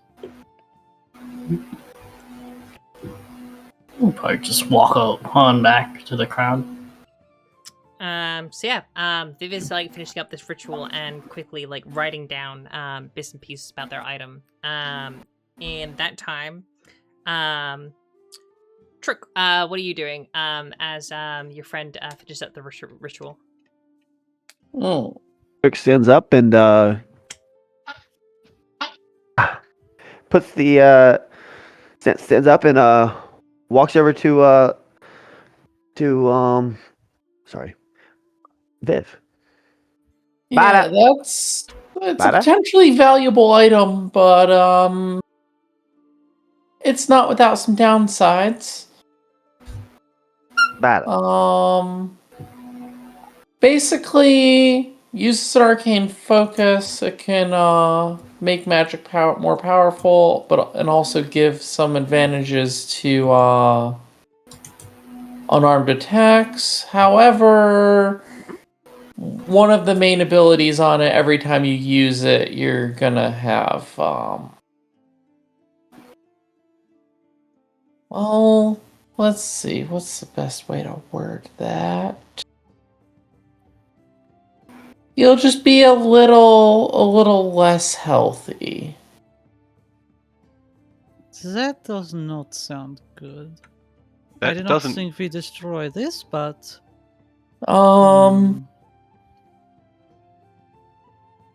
Sorry, I'm trying to think of how to word this in a way that is in character, since the concept of hit points is not really a thing. We could always sell it. No worries. That was honestly my thought. I can always give you a moment to figure out how to flavor this, and we can come back to it on your turn. Yep. Whilst we could let Trook sort of like understand that you're still figuring this out. And yeah, what do you get from the gist of what Lilac just said? What does Trook do? Punch, go hard. Punch harder. punch accurately. This thing make punch harder. Okay. Bourbon! This thing makes you punch harder, but it hurts you. What? No, it makes you punch at a distance, but it hurts you. It saps your life force in a way that you won't get back. Oh. Forever? Yes. Bada? Every time you use its ability to punch at a distance, your life force goes down a little bit. Ugh. Monkey paw. Got it. Mechanically, it reduces your max hit points by 1, and you don't get that back. Not even after a long rest, permanently. It's only. Could we see the? So I was mentioned to you, it only reduces it, but this only once per use. After that, it doesn't do that until a long rest. Oh. Does it let you grab things at distance? Yes. Well, so sorry. Maybe this is very Perfect. Can you move here, please? Thank you.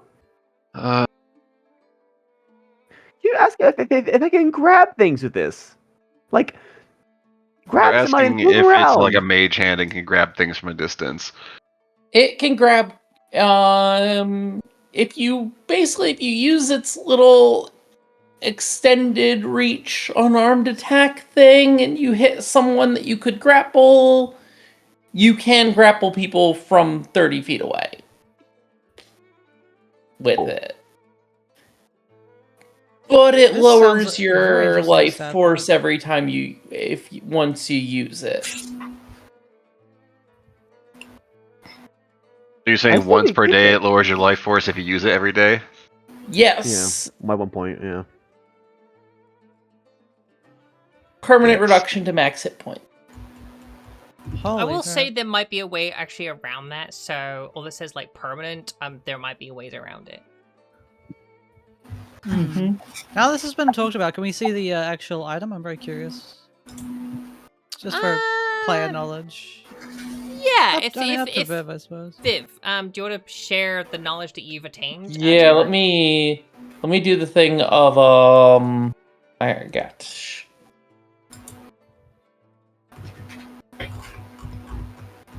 Group journal, maybe. Yep, I was just forwarding. Cool. Yo, dude, a free hand. It has all black. That's with it hand under his item. So what this does is, you can make an unarmed strike, but it extends to 30 feet, and it can grapple. Jinx magic. It can grapple things. But then when you do that, only once per day, once per long rest, you have that hit point reduction. After that, you can still use this item as many times as you want, and that curse does only happen once. Also, the grapple is based off your charisma instead of off of your strength while you're using it. Well, I mean, my grapple charisma's that pretty way. high. My charisma's 17, so I mean, it's only one less than my strength. That's, I mean, that's really cool, but also, Hmm. Can we keep it? I got Carl. Like Carl the hand. like I said, it was cute. All you hear is blah blah blah blah Carl blah blah blah blah blah blah.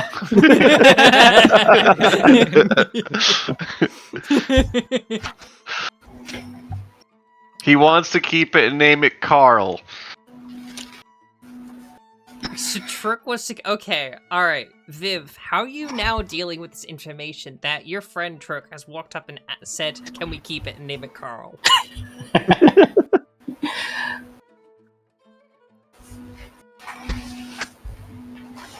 I'm just gonna like throw my hands up like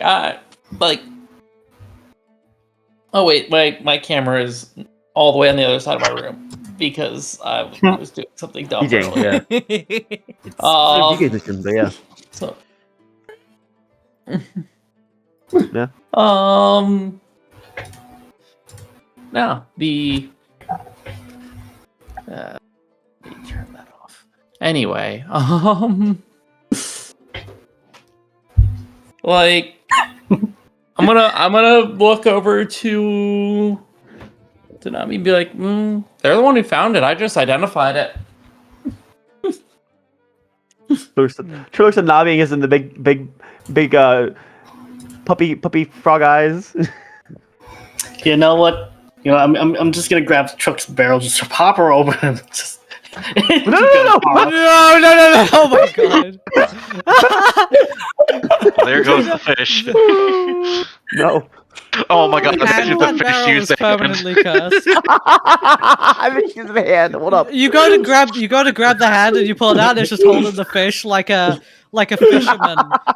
fisherman holding his biggest catch. Like, it's this big.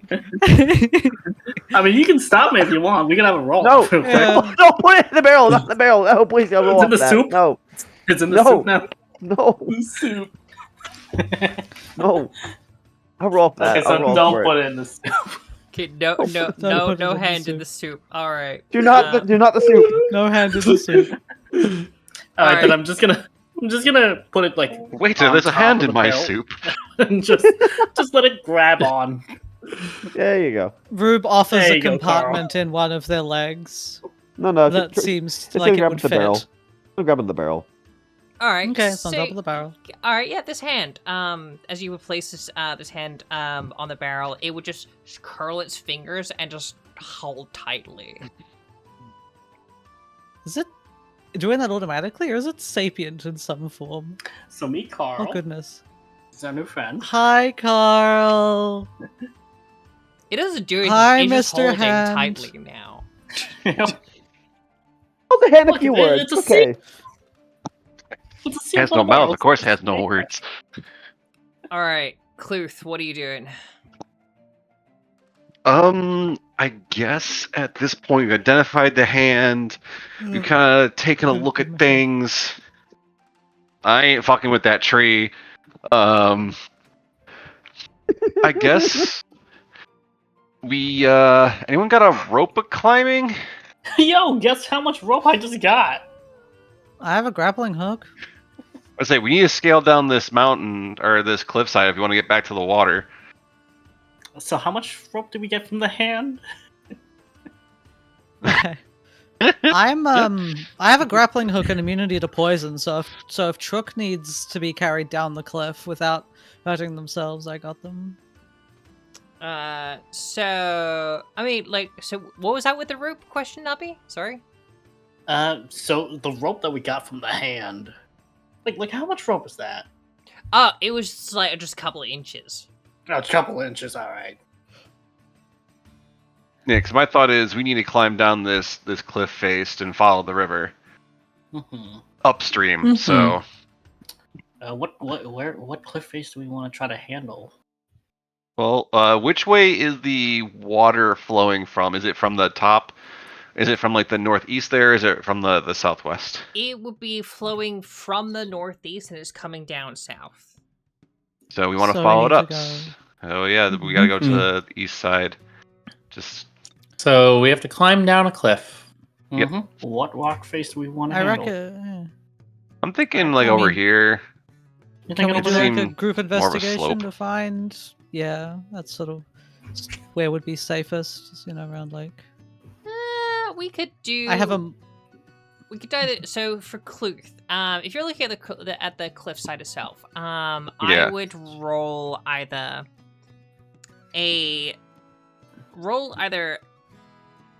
a perception or survival check. Which one's better for me? Definitely not survival. Oh god, this is not gonna be great. I hate my D20. God, it's 7. Oh no. Let's say 7. It is trash at rolling. All right, is that with any bonuses? Nope, that's with the bonus. Okay, 7. All right, so you yourself, you are able to you're looking around the cliffside, and you're able to find potentially a way down. You see some ledges. Looking through do you have an idea of this could be a good spot to scale down? So to you, wherever your position is where you assume is a good position to get down. Okay.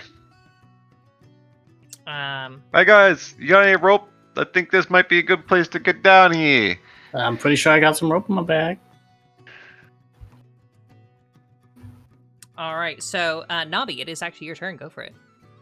Well, hey, you know what? Nabi's got some rope in their bag. So Nabi's gonna tie her off and send it. You're gonna get ready for tying a rope off. So how much rope do you have actually? The starter amount that the burglar's pack comes with. I think it's just a normal rope, which is Let me lower, like look is it 60 or 50 feet of rope? It's probably 50 enough to get sounds down. right, but I don't remember. 60 sounds like the normal. Burglar's pack contains blah blah blah blah blah blah blah. Okay, just says the item rope. How much is the item rope by default? Just rope. Thank you. Blah blah blah. I feel like a standard. Does it not actually say what the standard amount of rope is? I feel like the standard amount would be like 30 to 60 feet. That's like I a think move it's 30 speed feet. or 2. I'd probably say it's 60 feet. So I'm gonna give you 60 feet. 60 feet. Yeah. All right, you're I'm gonna... looking. Well, I'm looking at the Hey, Hampton look, and the look, Silken, How and they're tall both at does the 50. cliff seem It says to be? 50. 50. For Hempen and Silk, it's 50. All right, I would say this would be a 50 then. Yeah, 50. 50. If we tie it off on a random tree and... Oh, yeah, no, that's plenty. Okay, make a sleight of hand check. Sleight of hand. Woo! Who wants to trust Nabi's rope? That is a 12 plus 8. That is a dirty 20. Okie dokie. So, you're able to find some solid tie-offs to pull this rope into place. You give it a couple of yanks, and it is solidly held together. You got this rope. The single rope is able to just about scale down to the bottom of this cliff. However, using this rope method, going down one at a time, will probably be the best course of action with this one. Anything else you want to do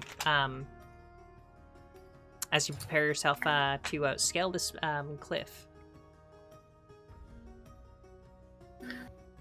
You know what? Just in case, I'm gonna kind of grapple hook onto that same branch limb. It'll get me like halfway down the rope safely. Yeah. All right. So you can So probably one hand grapple to a tree, one hand kind of slowly make my way back. All right. So you're gonna scale down on your own grapple type situation.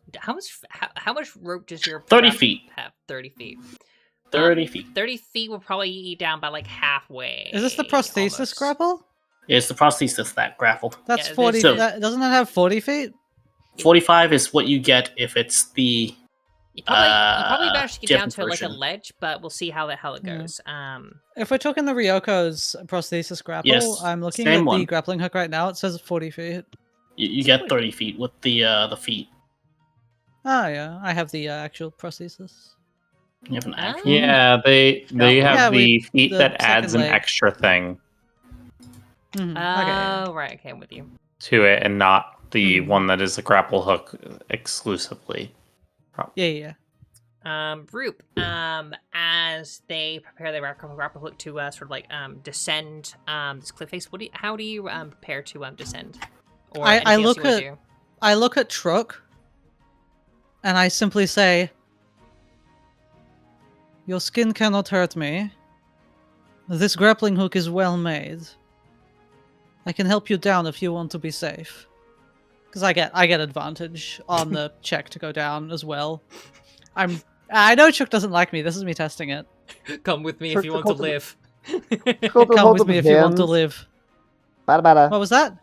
Bada bada. What did Trook do? Sorry, I didn't hear what you said. He hands. You're gonna have to say that again. You got cut off. Looks towards Kluthe. Sticky hands.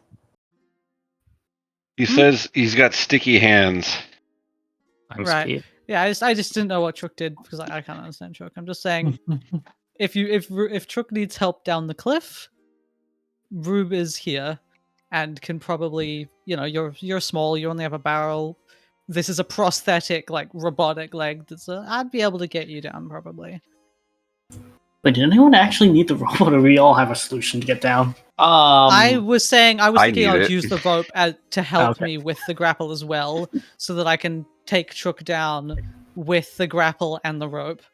I Mhm. think I think need the Trook rope. has. Because I'm worried about Trook getting down. But I think Trook has I'm- sticky hands. They could literally just all right. They have a climbing In which speed. case, like- I grapple hard into the rock. I just like point the grappling hook straight into the ground and just fire, and it just digs right in. Yeah. All right. Yeah, you can do that.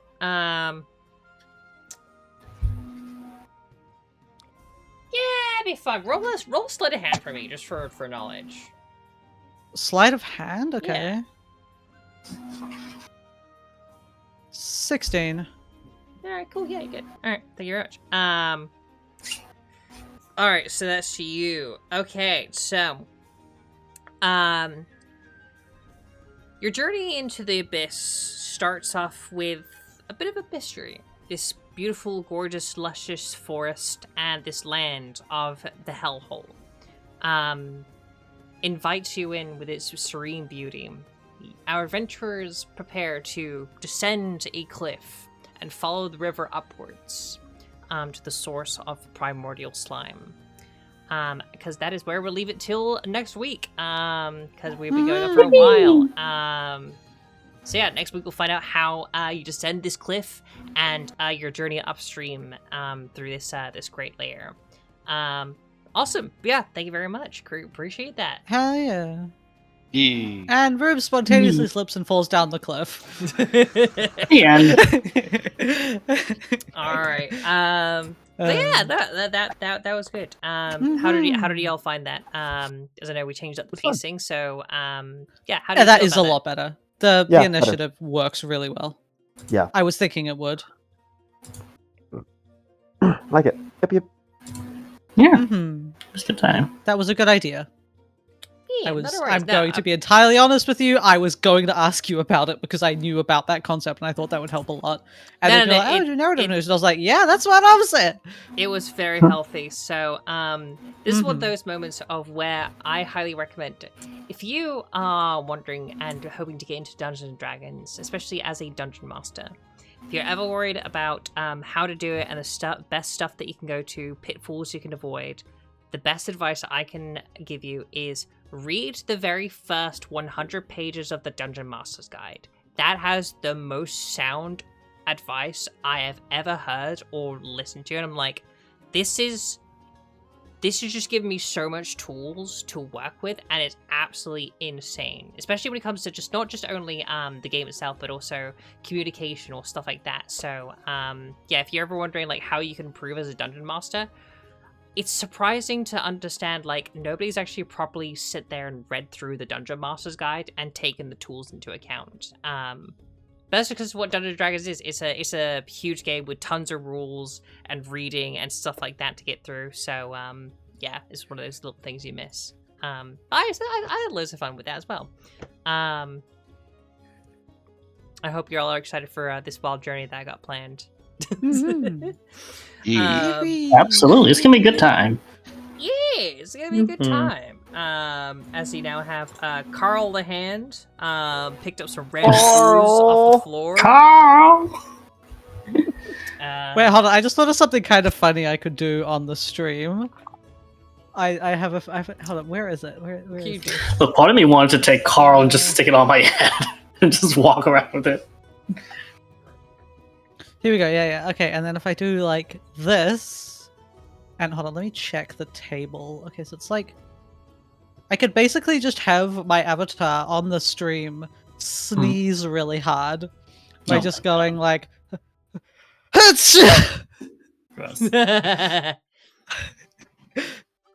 like just sneeze really hard. Oh yeah, I can see the bottom out corner of Because then yeah, on the map tile. Hold on, I kind of missed. Hold on, it would be like up here. I just go.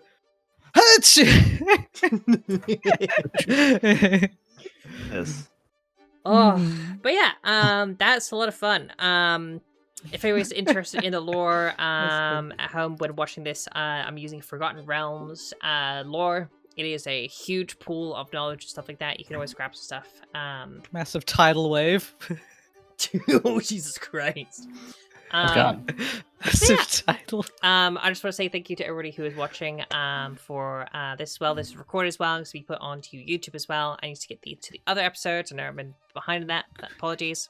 But again, I want to say a huge thank you to LylacSky, Evalka, NoSync, Hua, AztecAngelo, and Aquaman for playing with me tonight with Dungeons & Dragons. Yeah, thank you so. You've been amazing. Well, thank you so much for DMing. Yeah. Yeah. All right. Well, sparkles to those at everywhere. home, I'll say goodbye whilst I have a sit down, decompress with my friends, stuff like that. So y'all be gay, do crowns. Yippee! This is me doing fireworks on the board. Yo. How are you doing this? How? So there's a little button in best I see now. effects. I see now. Yeah. Yeah, so we're using Roll20, and there's like a just special screwed effects and everywhere. stuff like that. Oh, what do you mean? I That's think the, Trook that's the just gooning farted. effect. That's just, No. that's just gooning. Fucking Gooning, all look, of us this is learn. gooning. Fucking powerful. No. Right, Stop. close the stream. Oh, God. Yeah, Quit. take care.